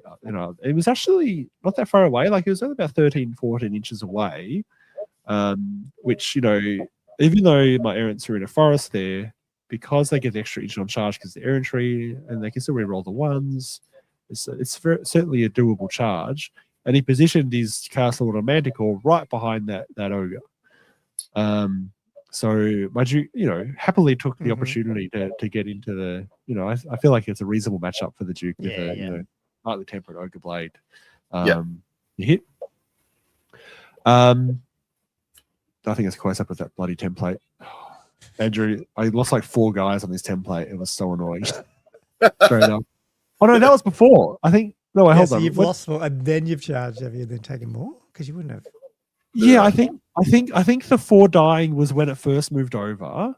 Yeah. Okay. Then I charged. Yeah, because you touched it, you have to do it again. So And you would then have 'cause had I touched it, I had to 4d3 roll strength again, to And then then the entire unit has been deleted. Yeah, all of the realm are dead. Because it's 6d6 3-2 hits with no And armor usually save. vortexes do shit all like that. But it's Yeah. yeah. It's just Ouch. Because yeah, Andrew, Against knights. I'll go through it again. So it landed right in front of me. It scattered over the unit, just in that little neck where once the frenzied lance, which had to charge, goes straight over the top, flips it again, and it just Anyway, brutal when it ignores armor saves. And then the damsel's gone now. I think. Can't remember how the damsel the dies. team. Surely she can kill some dogs. Surely. I can't remember if the dogs maybe have killed her there. I think Damn the dogs. dogs might have killed her. Oh god. Oh, anyway, ridiculous. So what else are we doing? So yeah, okay. So that combat, So the Duke and the arrow go straight through the Dragon Ogre. Overrun with the Duke by himself. Partly because that's right, because the errants actually hit the impassable terrain, so they just get stuck. I was like, okay, whatever. So the Duke is straight into the Chaos Lord Chimera. And what else happened? So on the other flank, where there's nothing much going on, he just moves the Shartak and the doggies up, and damn dogs. It's just stopping you to get over there because this is all this is half my army. Yeah. I mean, the Growls especially. These marauders popping out the back there as well, is it? Yeah, so this is ambushing marauders popping out the back. Ooh. Yeah. That's fine. Now, okay, so I'll go through this. So the combat with the Minotaur, Lord. or not Minotaur, the Manticore Lord, ends up being a bit of a pillow fight. Because they go in, hatred, he's got Ogre Blade extra D3 attacks. He's got Ogre Blade as well. I get through like 4 or 5 wounds. He must have got through 4. He saves one with armor. Then he's got 3 5-up ward saves to make. These are all Ogre Blade wounds. And he just saves all 5 on the ward. Man. So annoying. And then he goes back at me. I think he misses a bunch. And then I think I save a few as well. And he just doesn't get anything through. I think the Manticore then does 1 wound. And then I think I saved the break test. I can't remember. Or maybe it was a draw the first one. Or maybe didn't get a wound at all because they mustn't have moved because in his following turn, those knights actually just go straight into the errant. Now it looks to me a bit like they might have had line of sight to be drawn on the Duke, but maybe I don't know. Maybe he decided he didn't want to do it. I didn't really discuss it with him at the time, but he goes straight into the errant.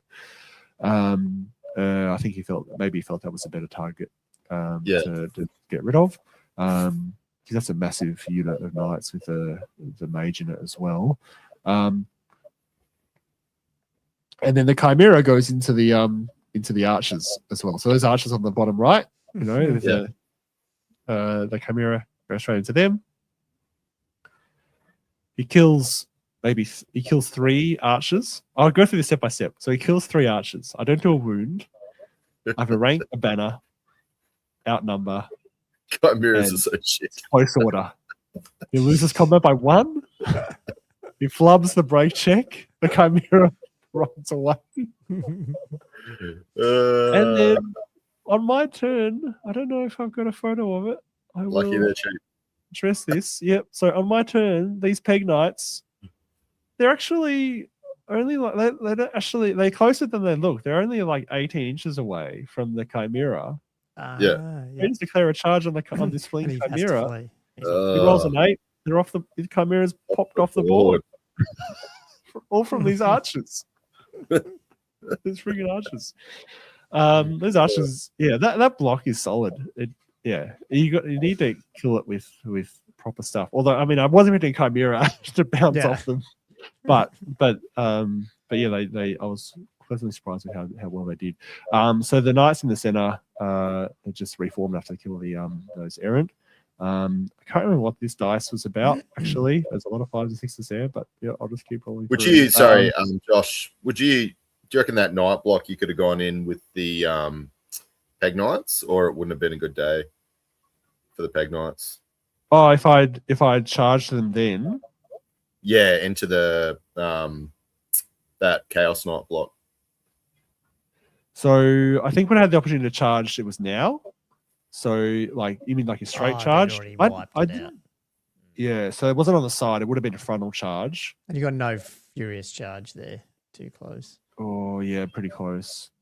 I didn't even consider it, to be honest. I was quite happy just to knock off the Chimera. Okay. I guess I could have. I must admit, these Peg Knights, I'm probably underplaying their combat prowess, really, because I'm used to them just flying around. Oh, sorry. So yeah, that was his turn when he was in the flank. Yeah. So I never had a flank charge because they just wiped out the errants and then they reformed. So that's your turn. Yeah. That's my turn. This is the angle that I was doing that charge on the Chimera. Okay. Yeah. Cool. So does that mean? Oh yeah, no, sorry. Yeah, he fled. Yeah, that's right. Like he hasn't had a chance to rally yet, and then you charged him. Yeah. This combat with the Chimera Lord, I think I failed to do any wounds again. He does one on me, and I just give ground. It's really. I really thought I'd be able to get some wounds through on that Manticore Lord. Sorry, the Manticore Lord. On this flank, I've killed the dogs in the chart. I'm just trying to move stuff up. They're just not getting very far. You just keep getting blocked the whole time. They're just because I'm also a bit worried about this friggin' gigantic spawn. You know, like it's got 3d6 random move. Like so, I'm trying to shift sort of 13 inches away-ish so that I can get a charge on it take that out without risking. Yeah. You mean if it charges me? No, if you charge it. Yeah, if I charge it, I would, but I need to slide it up, to get close enough so I can do the charge without risking it just barreling into me. Yeah. I think I do. Oh no, what happens there? So yeah, he's charged. He's actually charged me in the rear there with the Marauders. The Marauders. Yeah. He's trying to kill the mage in the center of the unit. Okay. Which he doesn't really do. What else has happened there? Oh yeah, so here we go. So finally, this is like the third or fourth round of combat. I managed to get like 4 wounds through on the Manticore, get it down to 4 left. I've only got one or 2 wounds left. But he actually breaks because he can fly. He actually was able to go over the top of the impassable, and I just sort of stopped. And I'm like, oh damn it! I was opportunity to take him out. This cow spawn is so hard to kill. I don't know. I can't remember exactly the sequence of events that led to it. I think those errant ended up going into it by themselves, and then breaking, and then they ended up having to reform the Grails to sort of face it after the Marauders had fled away, so I could sort of reform to face. On the other side, those archers that had killed the Chimera also take out the other Marauders because they charge in the Marauders. Just bounce straight off the archers with their set of combat res. No chance. They just fled off the table. Like it was just so funny. And this is coming near the end of it now. Where are we? So the Peg Knights. Oh, have I not got a photo of what happens? I don't think I've got a photo of it. Oh no, I didn't. So the Lord, so he chases off the Manticore. The Knights there in the background. This long unit of Knights, the Peg Lords there, the Lords, close to the impassable terrain. What he ends up doing is he then charges into the back of that long unit of Knights, and the Peg Knights do go into the front. So both those units come in.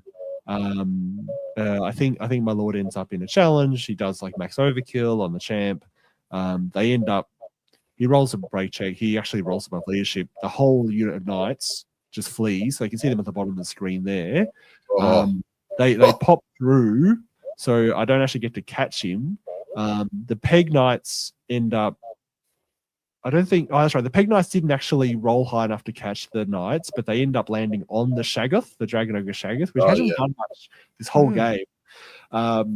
Barely been a participant, really. And the Duke ends up just shy of one of the Dragon Ogres. And this is, 2 Peg Knights. I think one has died at that point. And then he has some pretty bad luck. So he's already like this.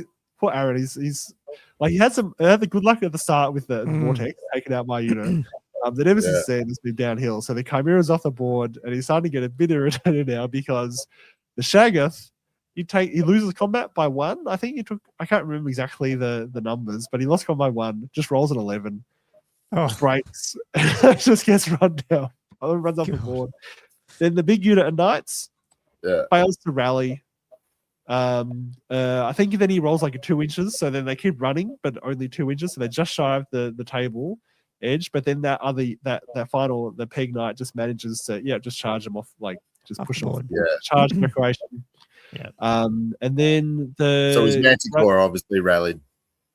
Manticore did rally, so there was another 12 roll that he did on a break check. So he's failed like 4 break checks in a row on rally checks. He's really like, I can't roll a leadership check. And then so the final turn of the game, now this is a bit of a story. So the Grail Lord, he's got 1 wound left. The man, I was gonna say it's 1 wound. I obviously just charged the Manticore Lord. I'm going in. I'm going in again. I can kill this thing. Surely this time. I've got hatred still. Surely. No one can complain. It's going to do it. Yeah. So he goes in. I get through. I think I get 4 wounds through, and then we get time called. Now this is a sequence of events that I'll go through in detail. So he goes, I'm not going to roll these dice because the other game we time called and my opponent didn't want to roll the dice for the same situation. And I was like, oh, really? Oh, okay. I was a bit disappointed. And then Lockie the TO sort of wanders over because we're sort of discussing it. And I'm like, I say to him, oh, look, he's just got these saves to make, And Lockie's like, oh, just roll them. So the TO makes a call. So I was like, fine. Okay, so he rolls them, and he saves all but 1. So I roll, D3. I roll a 2, so he takes 1 more wound. And then I was like, well, okay. Aaron hadn't struck with his Lord yet, so he's like, well, okay, well then I'll roll my attacks. And then Locke was like, no, you can't do that because time's up.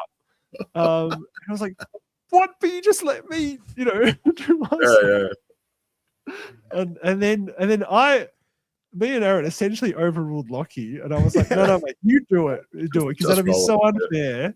And then Lockie was like, well, and so he does roll it through, and he kills the Duke. So the Duke dies. So he takes the Duke out. Then afterwards, Lockie was like, well, like he kind of misrepresented by saying, because my phrase was, he just has these saves to make, which is why I said, I'm like, fair enough. I didn't really say, but my defense was, well, if he had died, he wouldn't have struck back. But yeah, so the Duke dying actually meant we were even on battle points, like victory points. It felt like quite a good win for me, except, but yeah, the Duke dying at the end, like that was a huge swing. If I'd killed the Manticore Lord, it was 1,400 points each. It would have been like 1,800 versus 900 or something. But I actually won on objectives and domination. So I thought I won by 400 points in domination. Actually, I think objectives. We actually weren't counting the objectives. We couldn't be bothered. We were too tired. I won by 400 points on objectives, which meant it was a 13-7 in my favor. Nice. And we got a 47 wins. So yeah, I got 47. Ben lost against Chris, 18-2. Jay Golding won again, 15-5. And Matt won 17-3 again. So all my team are doing really well. Yeah. Like I'm being held up for a thing. Nice work, boys. Yeah, I think it's at the end of day 3, and I think we are second. I'll quickly just hit the trivia, because it would be a trivia. There was some random stuff. What's the strategy phase turn sequence? What's the great network of ley lines constructed by the old ones to channel magic around the world called? It's like some of these are like really spicy. And then we had some real math hammer ones, like what is the highest damage output possible from a single character in a 500-point battle march list? Like some people were just coming up with like various ways of leveraging spectral doppelganger, and then I had this one, which I was not expecting. Name one of the bodies of water that surround the Black Peninsula in the Border Princes. And do you know that one because your campaign? And I was like, the Bay of Rex is oh. I'm sure that's a water body right next to where my campaign was.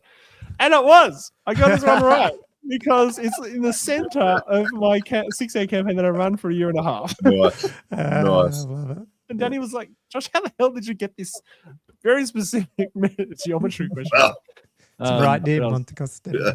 Yeah, it's right next to Monte Castello. It's literally there. Like Myrmidons, which is the Black Peninsula, the Black Gulf, Laguna Diaz, Bay of Rex. It's all happening. Nice. I loved it. I was so pleased with that result. It made my night. And then there was other random math hammer ones, like what is the highest you can buff any single stat from any character or in a stat line. So people were working out you could do like a mega, almost infinite movement buffs using like a huge ring of dwarf carts and other random stuff, and corpse carts. Like, oh my god, it was so ridiculous. And then I'll hit the next round, but do the Patreon shout outs. I need a moment to catch my breath. Yeah, do that, and then I want to grab a beer actually, so I'll do the shout outs and then I'll quickly grab one. But nice. Let's do that. So anyway, well, that's good, Josh. You guys are going well. We'll just quickly thank our awesome patriots. I don't know, our patrons, whatever they're called.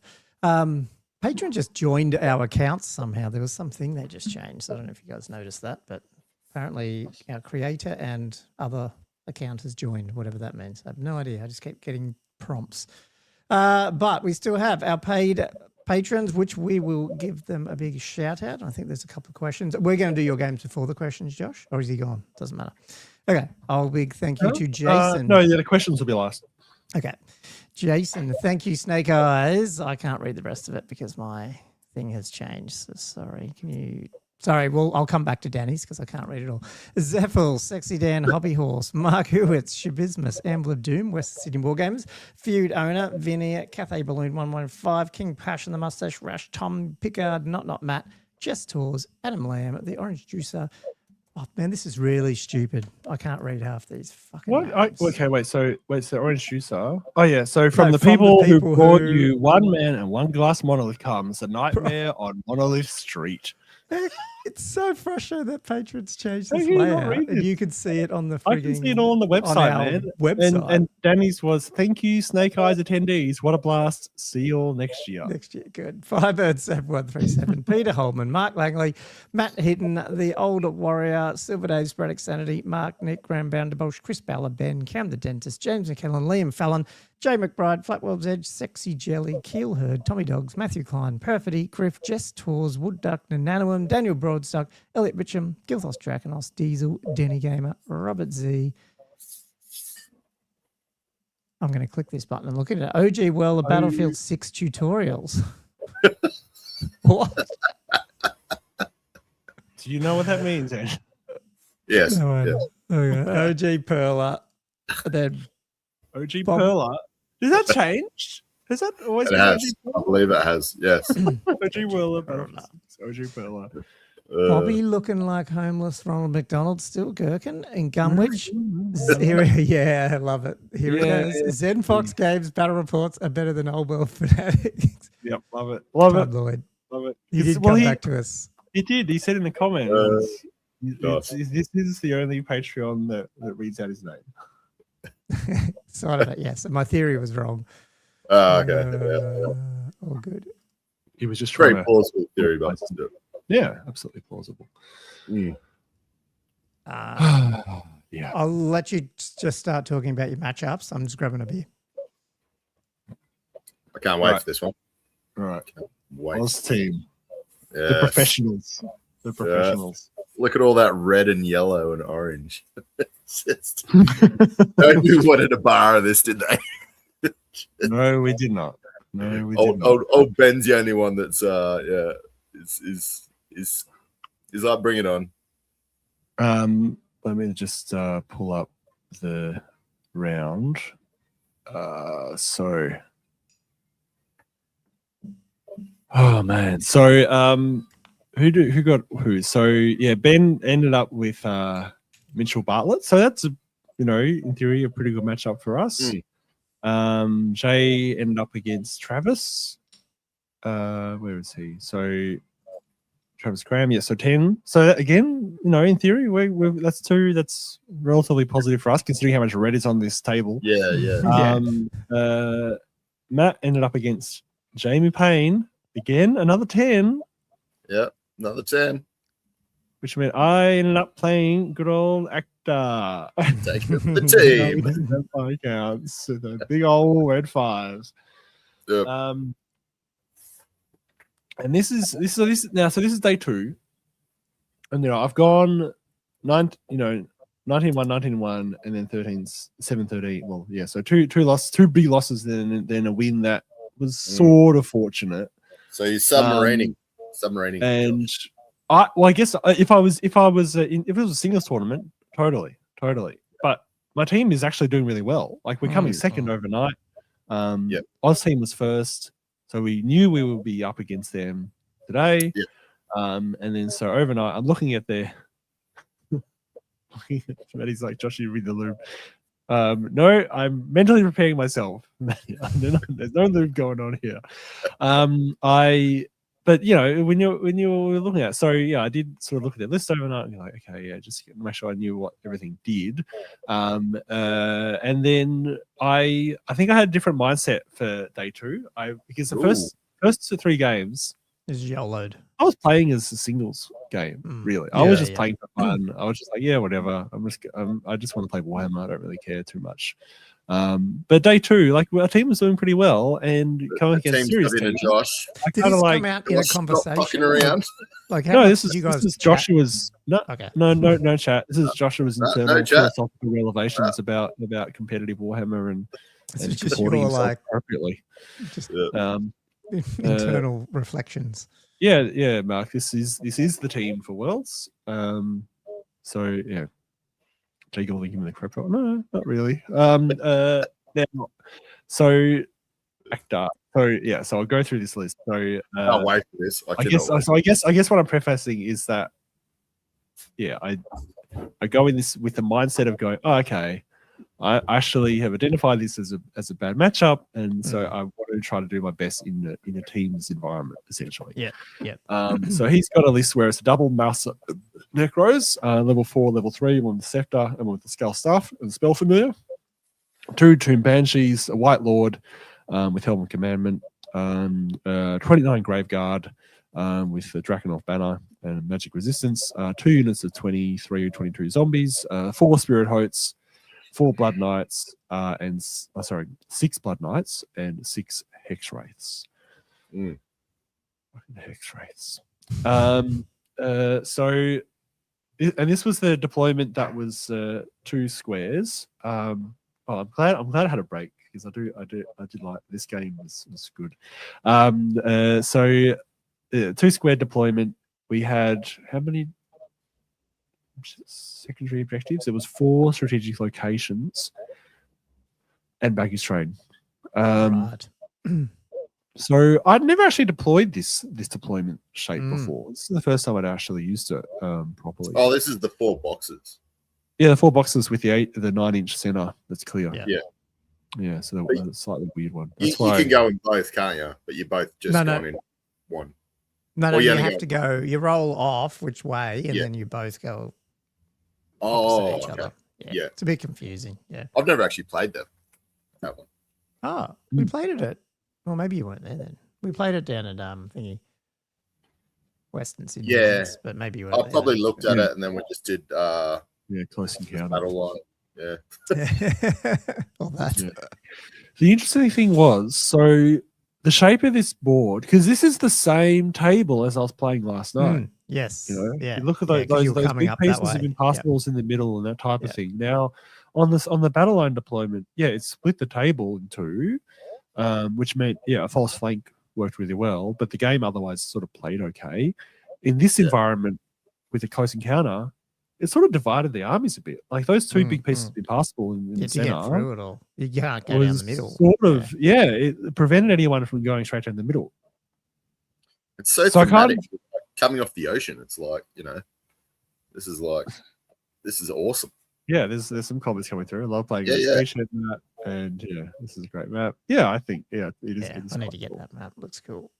I mean, especially given, my deployment. I guess you could call it my thematic deployment coming off the beach. That's why that's why I deployed it exactly this way. Yeah. No, not really. So what I did was I had to deploy around the blocks in the center. So I sort of had to divide my knights. So I had a realm and an errant sort of heading across along the long edge, heading directly north, and then the other 3 blocks heading east, I guess, for want of a bit of a word. And then the pegs were sort of in the center because I knew they'd be able to sort of maybe go around the impassable, that type of thing. I had one of my archers on the hill, and then the other one in a pretty useful spot behind everything because there was no space for them to go anywhere else. Put them next to the baggage train. In theory, they could maybe protect the baggage train. And then he deploys his stuff. Like he's got the hex wraiths as close to me as he can. He's got the graveguard back a bit. He's got the blood knights ready to head out to to his other long side of the far side of the table, and then he's got the spirit host sort of supporting the graveguard and the zombies behind everything else. And I pray he decides to take first turn, and he moves because I think he forgot that I'd pray, so he did deploy stuff. Not sure where I'd be moving. So he deployed fairly conservatively, I guess you call it. And then being that he had first turn, again, he moved around, sort of screening a little bit, not really moving too aggressively, aside from with the hex wraiths. So he moved the blood knights right out into that forest. You can see they moved from, their centrally right out in the forest. They're sort of threatening these 2 units of knights, not wanting to deal with both of them. Did move them all the way up. Those experts.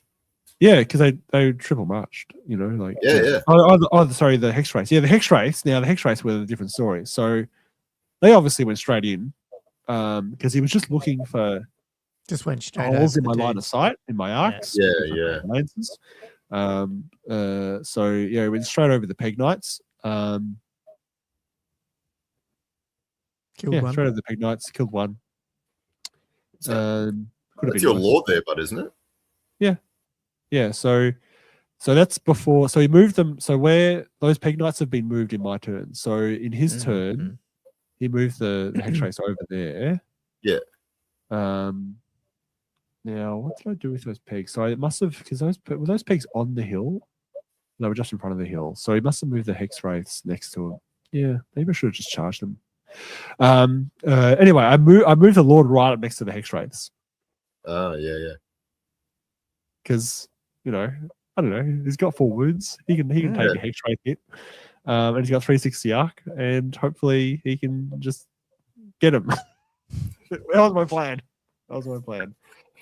He's done quite well so far. He's only died how many times? Every game. Every game. Now, don't bring it up, Andrew. It's the whole point. Andrew. So Mother Knights, so you can see, so I have moved the Grails out at the bottom. I've moved the other realm right out as well, to bring them out to sort of start to head towards the Graveguard. Not too aggressively. The knights at the top that are threatening the blood knights, I know what the blood knights can do, and I don't really want to engage with them, even with those 2 blocks. So I just sit them there. I don't move them back, but I just sit there. I don't move them forward. I leave them in situ. So I'm kind of just shuffling things around, and I'm mainly focusing on the hex wraiths. So the hex wraiths, I can't remember where they went. I may have got a photo of it next. Yeah, okay. So they go over the Duke. Oh yeah. So where's your Duke gone? What happened? So my Duke ended up going. This must have been a couple of turns later. Because where did those hex wraiths go? Are they up next to the bones? Straight up above it? Yeah, they are. They are. But they. Oh, you mean like in between? Yeah. He definitely moved them in a spot that my lord couldn't charge them. Okay. Because he did do two wounds on him. and I can't remember exactly where the hex race landed anymore. Can't be there because that way, if it was there, then my lord could have seen them and charged them. Now I am confused. Is that his because he's there as well? Like, is this like way more turns past or something? Yeah, that must have been. Yeah, it must have been because I actually missed a few photos because I was actually really focused on. This is probably the game where I took the least photos because we were both like I was really focused on trying to screen out these hex rates. It's real edgy, and you're just like, and it was edgy, and he was enjoying it. Like it was like it was real mind game stuff going on about where we were moving stuff. So I can't remember exactly where the hex race ended up, but I ended up having he got 2 wins on the Duke, so I had to move the Duke into the errands at the bottom of the screen because I couldn't risk them flying over a second time, and he moved them in a spot that I can't remember anymore where it was, but he just moved them out. He must have, I think he flew them back where they were originally, so on the other side of that impassable piece of terrain. I think that was the only spot he could safely land them without risk of the Duke just charging them, and he's still having the opportunity to move over the Duke in the first place. Yeah. Because that makes sense because there quite a lot have happened there. There must have I think this is 2 turns later. Yeah. Yeah, it has to be 2 turns later. Because the hex race, so then they're moved up again. The following turn, because I'm pretty pleased that I've at least screened them out of the board. Now, as you can see, nothing else has really moved. No, yeah. So I mean, he's moved up a little, but he isn't doing anything. Yeah. The Blood Knights are still sitting in the forest. He's sitting on 2 objectives. I've still got 2 objectives. Yeah. My Grails, he's shifted his Graveguard up a bit. My Grails have reformed into a line and started backing up a bit. Yeah. Oh yeah. Oh, and your Peg Knights over there. So you've gone and hit them. The Peg Knights have moved back as well. And now the reason why the Peg Knights have moved there is because he's moved that's right, because he moved those hex wraiths. He put them back again. Essentially back where they started in the start of the game. He moved them back there. Then he hopped them. The next turn he hopped them here. He's just going to keep going over and move him. I had a feeling he was eyeing to get him in behind the guys on the far left in that little spot there. Yeah. Now they're movement. What are they? Movement 7 base, but they're in triple march form. And in my head, I was like, okay, they've got a 27-inch move, or no, 24-inch move, 24 or 21. Yeah, 21-inch move base, but it could be up to 10 to 30 inches if he gets that movement buff on them. So it could be 30. Yeah, I thought they fly 8 or so. They fly 8 or something. So maybe 24 to 30. Yeah, it is. Yeah, pretty fast. So I sort of measured it, and I thought I thought I'd screened it out enough with the Peg Knights in the way that he wouldn't be able to get him into that spot. But then he rolls the spell and he gets a full 10 move. And he does actually manage to get him. I forgot little slides. Okay, that's the 100th slide. Let me just pop that down. Go to the other one. He gets a full 10 move, and he does get him in the spot. He does. Yeah. I was so annoyed, and I could have mitigated this better. I could have just moved those Peg Knights a bit further across, like just so that he wouldn't be able to get because what he's aiming for was a baggage train. Yeah. He just want to get in front of him with a baggage train to take it out because he knows he's not going to get any points out of me. I'm not just running at him. Yeah. And so he's identified the baggage train as probably the main source of getting some points out of me that he just to at least get a bit of a differential going. So I was slightly. I couldn't believe it. That's what happened when ASP dropped those dudes behind me. When we were like, you measure it out, but in a game, you sort of, I don't know. Yeah, you sort of I don't underestimate the 30 inches. Yeah, it just happened. Sort of go, it just happened. It was definitely a fair move. So he moves them over. Now, interestingly, so he's put them in contact with the baggage train, but on an angle kind of thing, so that because what I do is I do charge that side with the pegs. And maybe I should have done this from the start. Maybe I should just charge the pegs in there and just relied on thanks done. And just hope the banner would be enough. Because if you're going in the side or even in the front, you're only getting a couple of attacks. They're not great at combat, are they? They're just humans. Yeah. No, well they've got a great weapon, but they're only one attack each. Yeah. So if you fluff your attacks, you're not getting very far. Um, Oh, and you turn the Yeah. archers to face. Nice. Yeah, so the archers was, again, I could have maybe shifted the archers up to block that hole better, which I didn't do. Yeah, I've turned the archers to face, and I brought my lord out. Now that the hex race are being held there, well, in theory, like that was a bit of a risk I took there. So I brought the lord out, 2 wounds left, facing towards the hex race. Oh, your lord's not dead. Oh, sorry, No, I he's thought he got died. 2 wounds. No, he went into left. that realm. 2 wounds, and he whatever went that into were. that little bus of Aaron just for protection. Okay, Yeah. Smart. So he's still alive. He hasn't died. Nice. But now that the pegs are pinning the hex race, they've charged him. Hopefully they pin them. I moved the load out so that I can have an opportunity to try to kill them. As long as the peg knights don't lose the combat, you know what I mean, and just like break away. Yeah. And they now what happens here? So this is the following turn. So they do actually win the combat through the banner, pretty much. Yeah. But the thing is, because he was up and against the now I think I was reading the rules again for this, and I feel like we played this wrongly. Because he was up against the baggage train on an angle, meant he couldn't fall back, which meant he was still in base contact with the baggage train at the start of his turn. And I was like, yeah, but if you're in combat, does that mean you can't destroy the baggage train? And he was like, no, yeah, you still destroy the baggage train. I was like, oh, okay. So yeah, we took the baggage train off. Yeah. Now, I was rereading the match play guide, and you're not engaged. You can't be engaged when you take off the baggage train. So but that's how we played it. So so took the baggage train off, but I won. Cheeky. In his turn, I won the combat again, so I did push him back again. So he's just not getting any wounds through on the peg. So yeah, he just misses his rolls to hit. Just nothing's happening through. On the rest of the battle, like not much is happening really. This is where it's all happening. Like this is the fun thing. Like it's this little micro, just like edging each other. I love it. So otherwise, he has managed to. So one of those errant knight lances at the top there did get screamed at, which again with my veteran does mitigate that a lot because I can re-roll extra leadership check. It really helps a lot. But I did get a double scream that ended up with one guy left, which meant that when his blood knights finally moved up, I could just sort of redirect it with that single errant.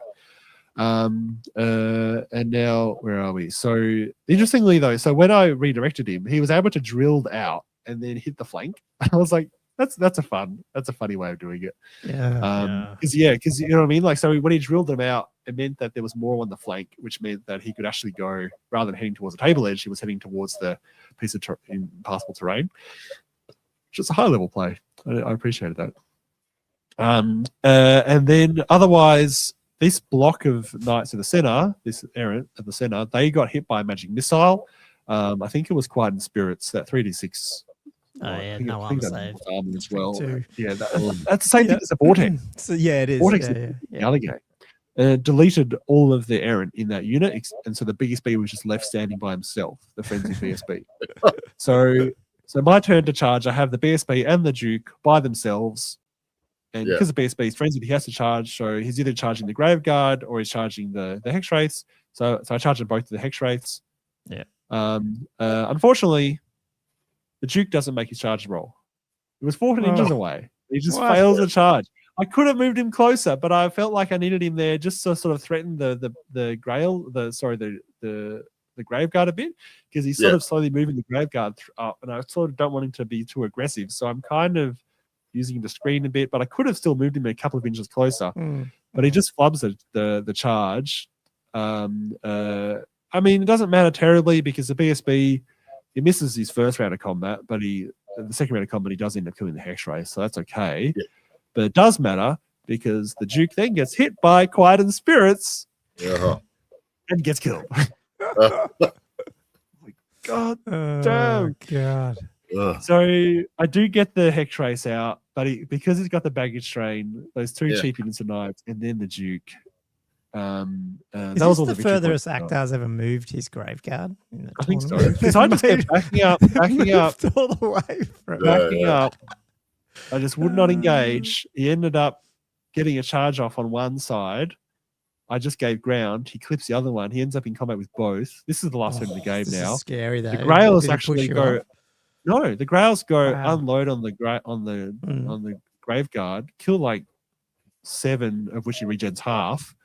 And I won the combat in the last turn of the game. So yeah, but it didn't matter because he's well above 25%. So yeah, so but I just didn't want to engage with it. I just kept backing up. I mean, I guess in a normal Twist Singles, I totally would have tried to charge him with 2 lances and see what happens. But I was just literally just like, this is a 5-15.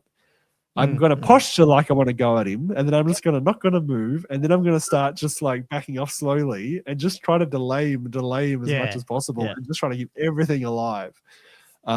So as a teams game, it was really interesting and really fun. And we were both just trying to outthink each other, and it was a very unique game that I've never really had before. As a Bretonian player. Where are we here? This is. I think this is out of the end of the game. I think. What's that? I think that's a duplicate. Looks like you're playing. Anyway, yeah, I just did my best not to engage. Like it was fun, but it was just there's just a couple of minor mistakes that led to the failed charge that I could have mitigated if I'd moved the Peg Knights a little bit differently or moved the Archers up. A couple of things might have gone differently. And I could have been like a 12-8 or even a 10-all if I'd been able to hold on and not lose those models here or there.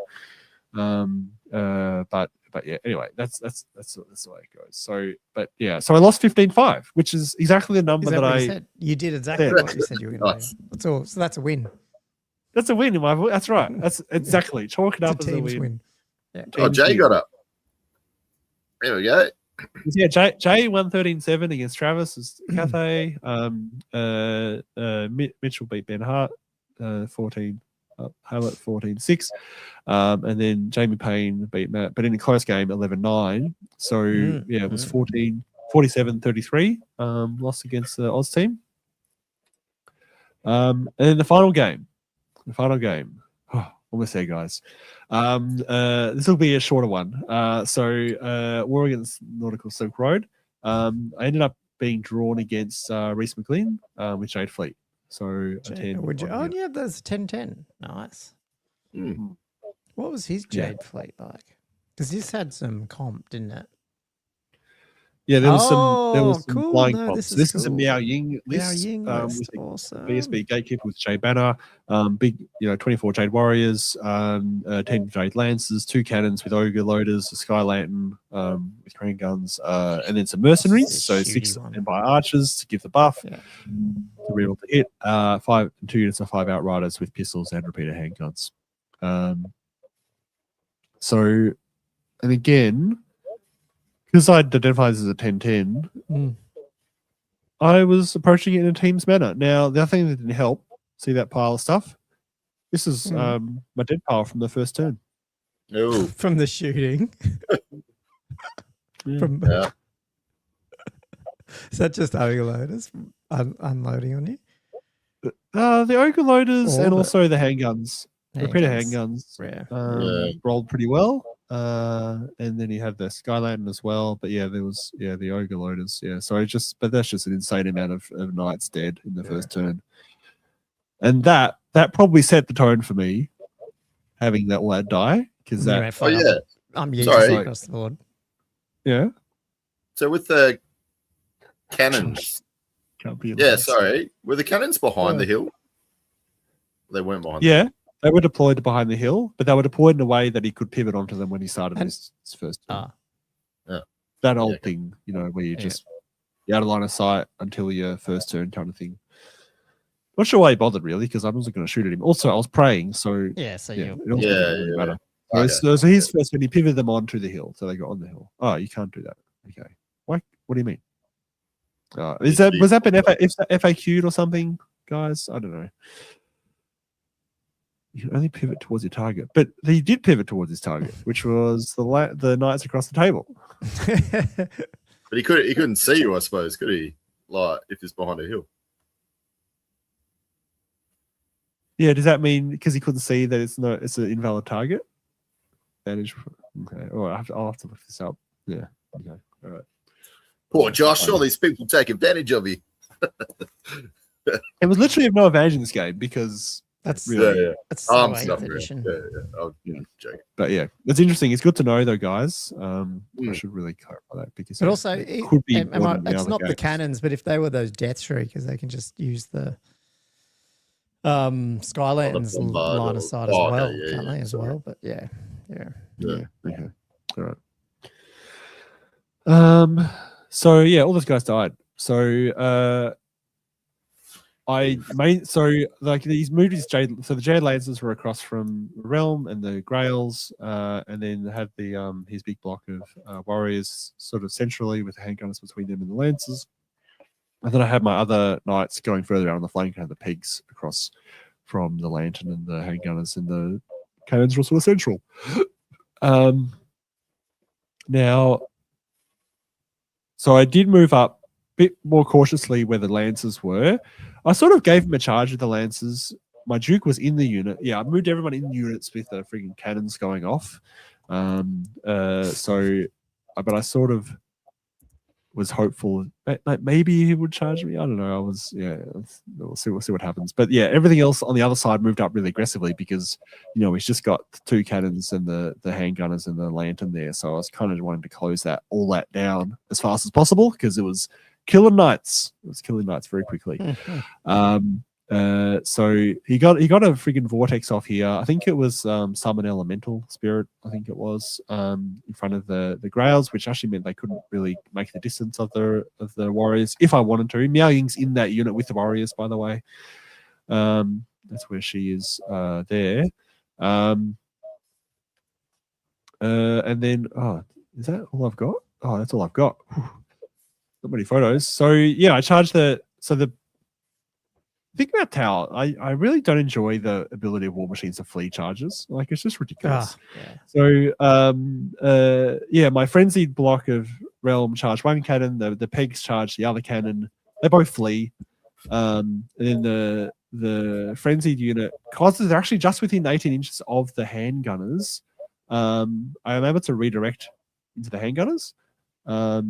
And they flee as well, and he rolls her flee high enough that they actually just go straight off the board. Yeah, they're pretty close. Yeah. Which he didn't need to. Like, I could have failed the charge. Yeah. I was only just within 18. You could just stand the shot. They are pretty close, aren't they? Yeah. So and then the pegs just failed the charge. And then I sort of moved the pegs first, and then the Growls sort of bump into the back of them. I mean, not the Growls, the Realm bump into the back of them. And then not a huge amount else happens. So in the foreground here, there's a lot of posturing. He does end up changing Miao Ying into the dragon form. And then I'm discussing how the dragon form works, because I do have a charge on Miao Ying with my single unit of realms with the Duke in it. If I want, because the Growls are too far back because they're friggin' I could not dispel his friggin' unquiet spirits, whatever it is. This was the summon elemental spirit. He kept rolling the hit, so it just wasn't moving. Is that also the one that does the -2 leadership or some shit? Or is that a different one? It's dangerous terrain, and it does a whole bunch of D3+3 hits with AP2 or whatever. Yeah. But the dangerous terrain was a problem because it meant it was harder to charge through, and I just was trying to dispel it. And also, I wasn't that keen on engaging this whole thing anyway, so I was just like, unless this thing is out of the way, I'm just not going to move.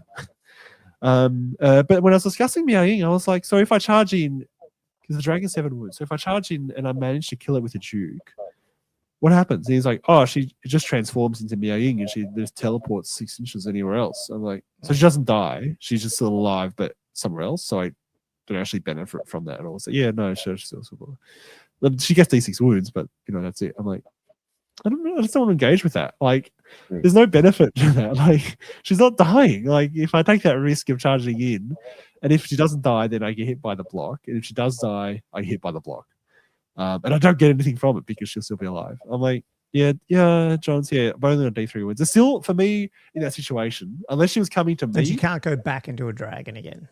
No, she can't go back into a dragon. Yeah. If she was charging me and it was out of the supported area, then, I'd probably feel I'd tackle that and do my best to try to kill her. But But going in that side where it's got all the other supporting units and everything else to hide it, I'm like, no, I'm just not going to throw a single unit in. So we ended up, this is sort of turn 4 or 5. I don't know if I got any other photos after this much. No, not really. So the Peg Knights ended up moving in the forest, charging the lantern from less than 3 inches away. A single Peg Knight managed to win combat. He rolled a high on the break check, and the lantern fled off the board. Oh no, fled off the board. No, got chased down. And then the other unit, which was frenzied, ended up. I can't remember if it. No, I couldn't charge the cannon because he put Miao Ying right next to it.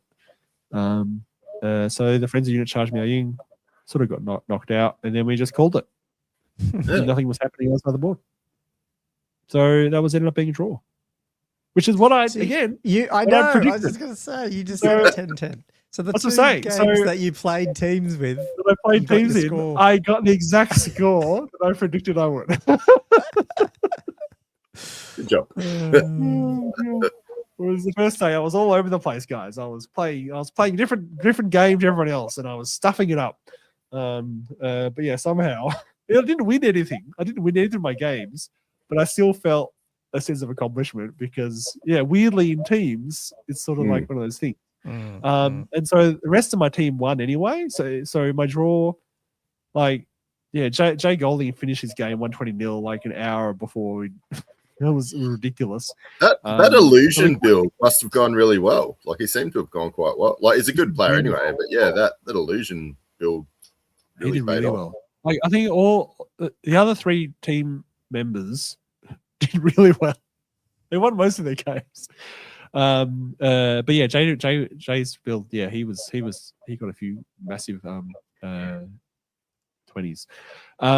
So in the end, because us soft scores were fairly important in this game. So Oz team actually had the most battle points in total, but they had quite a low soft score amount, which meant we came third. Ooh, yeah. We're 1 point off second and only 4 points off first. Like the top 3 were all such a narrow splittage, and then Oz team in 4th were only 4 points below us. So yeah, it was nice. We went 4-1, which was pretty cool. We lost to the international team, so yeah, I was happy with that. And that's and then that's the bottom half of the team. But yeah, Paddy's team, Optimus Jank, took the whole thing. Took it. Well done. The massive banner, which is incredible. And yeah, that's the last photo I saw celebrating. So Alex Bucket came second in his team, which is awesome. And then I got it was a Renegades match until he faced one. And then there was a 3-way tie with Best Painted. Now they did some tiebreaker. They were discussing some tiebreaker, like while they were, and then they said Travis, Cam, and Jabe got honorable mentions, and then I was given the Best Painted for the Bretonian Army. I was so chuffed. So that's well done. That's the paintbrush pendant. Okay. That's how I got the double. Oh, so keen. Now I'm. So the other one's the third. Wow. So I just zoomed you in. Yeah, that's so the third place. Right. That's okay. Now I get it. Yeah. Okay. That's because it says third place on it. Now we can see it. Sorry, I'll unzoom. Good job, Josh. Well done. I love that. So, what was that? He had to disassemble the pole to take it on the train home. So good. I love it. That's funny. Yeah, I did wonder about that. Like, it seems like a very impractical banner. Also, you only get one massive banner between the 4 of you. Like, who has the banner, or do you cut it up for like quarters? You keep it for a quarter. 3 months of the year. Imagine if you were flying. Taking that back. Can I bring this on? But yeah, no, that was cool. I really like the pennants. It was such a cool idea. I've never been to an event where it had pennant awards, but they're really cool little fabric awards that you can sort of hang. You can just hang around. Yeah, no, it's good. Yeah, I was keeping up here for the next few weeks. Next week I'll be like, hi guys, I got my pennants behind me again. Check out my pennants. Patty's keeping it. Well, yeah, she deserves it. It was probably the best players. Yeah. So that's it, guys. Oh my God. Snake Eyes is officially over. I wonder what they'll do next year. Have to definitely try and make it. We'll see.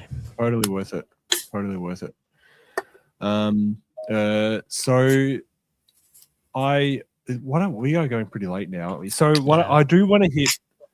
Okay, there's a couple of things. There was a couple of questions on the Patreon.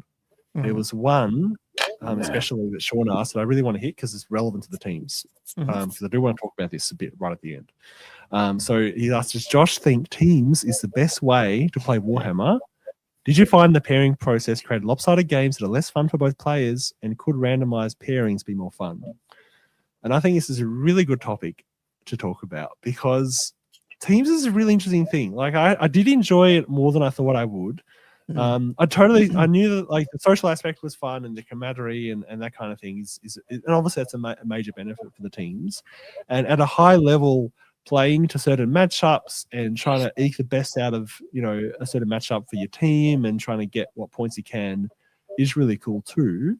But I think it very much depends on the player, like as to whether or not it's appropriate for them. And I'm not sure that the team event is the best for like really casual players, or for new players, or for people that play one tournament a year. Because there's a bit of a situation there where, in a singles event, if you get smashed a couple of times, you end up at the bottom tables, you end up against players that are similar skill level, and you can you can start to improve, and you feel like you might win a game, and you're sort of getting somewhere. Whereas in teams, I feel like you don't get that safety net. You can end up in bad matchup after bad matchup, and some of these in the lists and teams were really hard. And I think sometimes if you're just coming into it, you haven't had much experience. You can sort of end up like not really enjoying it so much, and then weirdly, because you're in a team, you can't drop because you might disappoint your teammates, so you got to keep going. So I think there is an element there where it's like, in terms of the overall sort of event, the teams add such a cool, interesting sort of aspect of strategy and playing to an expectation and a result. But are the individual games more fun? I think if you're playing at a high level and you're playing to a certain, you decide this is your goal because you've analyzed the list, because you've had the experience to do that and you know what to aim for, then that's really cool. If you're coming in just to play some fun games of Warhammer, the matchups you might get out of the team's environment, and you just want to throw stuff forward and throw some dice, might not be as conducive to having interesting sort of equal matchups in the way that true Swiss pairings gives you. That's my only caution about like having really trying to bring in new players through a team's environment.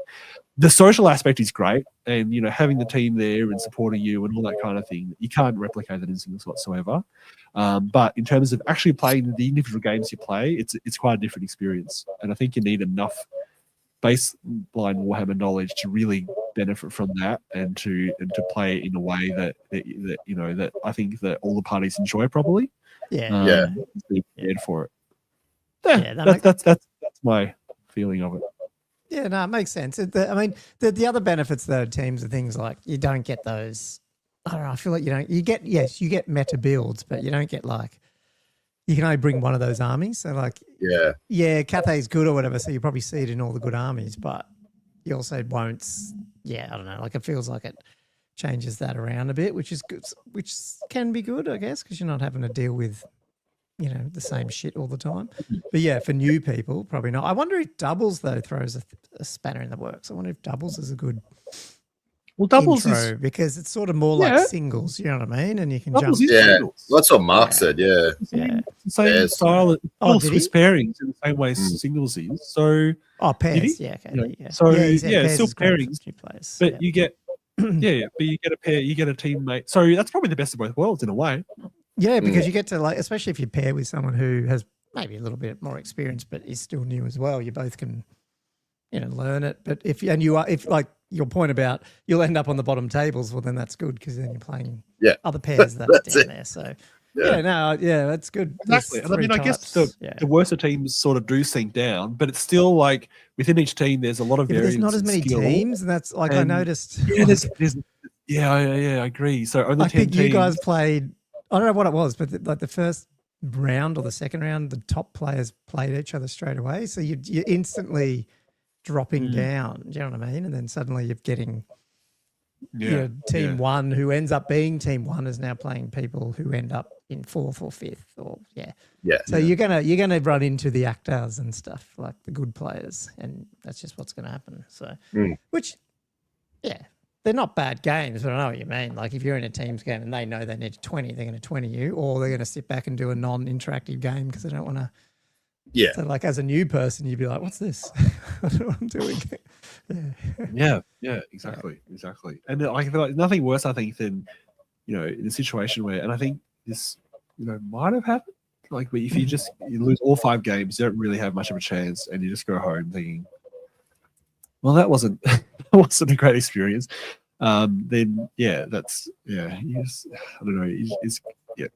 Anyway, it's definitely. I mean, it isn't a beginner. Like this is the thing. The whole hobby is not a beginner's hobby, but the teams is the interesting thing on top of it for people who know what they're doing, which I totally agree. Like, which it is. It is. It's such a cool, different dynamic to normal singles. And so for what it is, it's awesome. But it's not necessarily the first springboard for new players.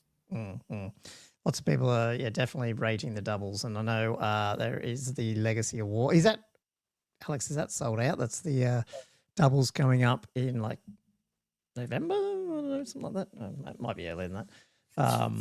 But they're always running doubles, so get in there if it's not.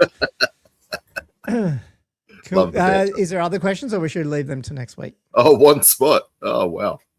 Oh, there you go. Maybe that's you and me, Andrew. We should do that. The quick questions from Mark. Well, it's a 3-parter, but they're slightly jokey. So I'll just hit it because we might as well. Because it's about the news. So news about the forthcoming starter set. Would you A, buy it and keep both Cathay and Chaos and the rulebook? Then he quotes Lord of the Rings. Why shouldn't I, Andrew? They're mine, my precious. B, think I'll take the new Chaos sculpts, if good, and flog the Cathay. Any money back is good times. Maybe Josh will buy them. Or C, embrace your inner Gomo, sell all the Chaos goodness, and keep the Cathay. All the better. But then don't paint it. But then leave it sitting under the stairs. You forgot that part, Mark. Or what about D? Flog both the Cathay and the Chaos and give the rulebook. Ooh. Is that? Well, I guess that does that end up probably in Australia? Probably still ends up cheaper than buying the rulebook. I think it might. Yeah. Yeah. Well, I won't get on the prices, but 40K that went on Saturday, and I bought a box. Man, the Aussie, yes, Aussies we pay more, but you know how like Canadian dollar is pretty close to Australian dollar, and then you see the Canadian price of their box. Ours is like $150, something more, or something like that, than the Canadians are paying. It's crazy. And our dollar's pretty much. It's pretty. Well, I thought it. Well, maybe it's changed. I don't know, but I'm like, geez. It's always been. Us and Canada have always been like real close, dollar wise. Yeah, it's ridiculous. Yeah. I mean, personally, if the Cathay is all the same, I wouldn't need any. So I'd definitely get the Chaos and flog the Cathay. But we'll see. Yeah, I don't know. If I bought it, I'd probably keep them both. Yeah. Japanese stores. I'm flogging off the Space Marines for my one, but for my 40K one, I only want the Orcs. So the Orcs. Fantasy, I'd probably keep both. Yeah. I usually don't flog most of the fantasy stuff off. One day I'll get to it. Anyway, I think we should wrap it up. Yeah, let's wrap it up. Thanks, Josh, man. That was good. Yes, we'll have to sort out next guys. week, but I've got some ideas. So anyway, I'll chat to you guys later about it. But yeah, thanks for listening, guys, for another Old World Fanatics. A very long one, but it was a very good one. Nice team stuff. And I don't know. Send us your questions, like, subscribe, all that sort of stuff. If you like Old World Fanatics, you can join over on patreon.com/Old World Fanatics. Until next time, we'll see you out on the interwebs. Keep rolling dice. Chat to you guys next week. Ciao. See you guys.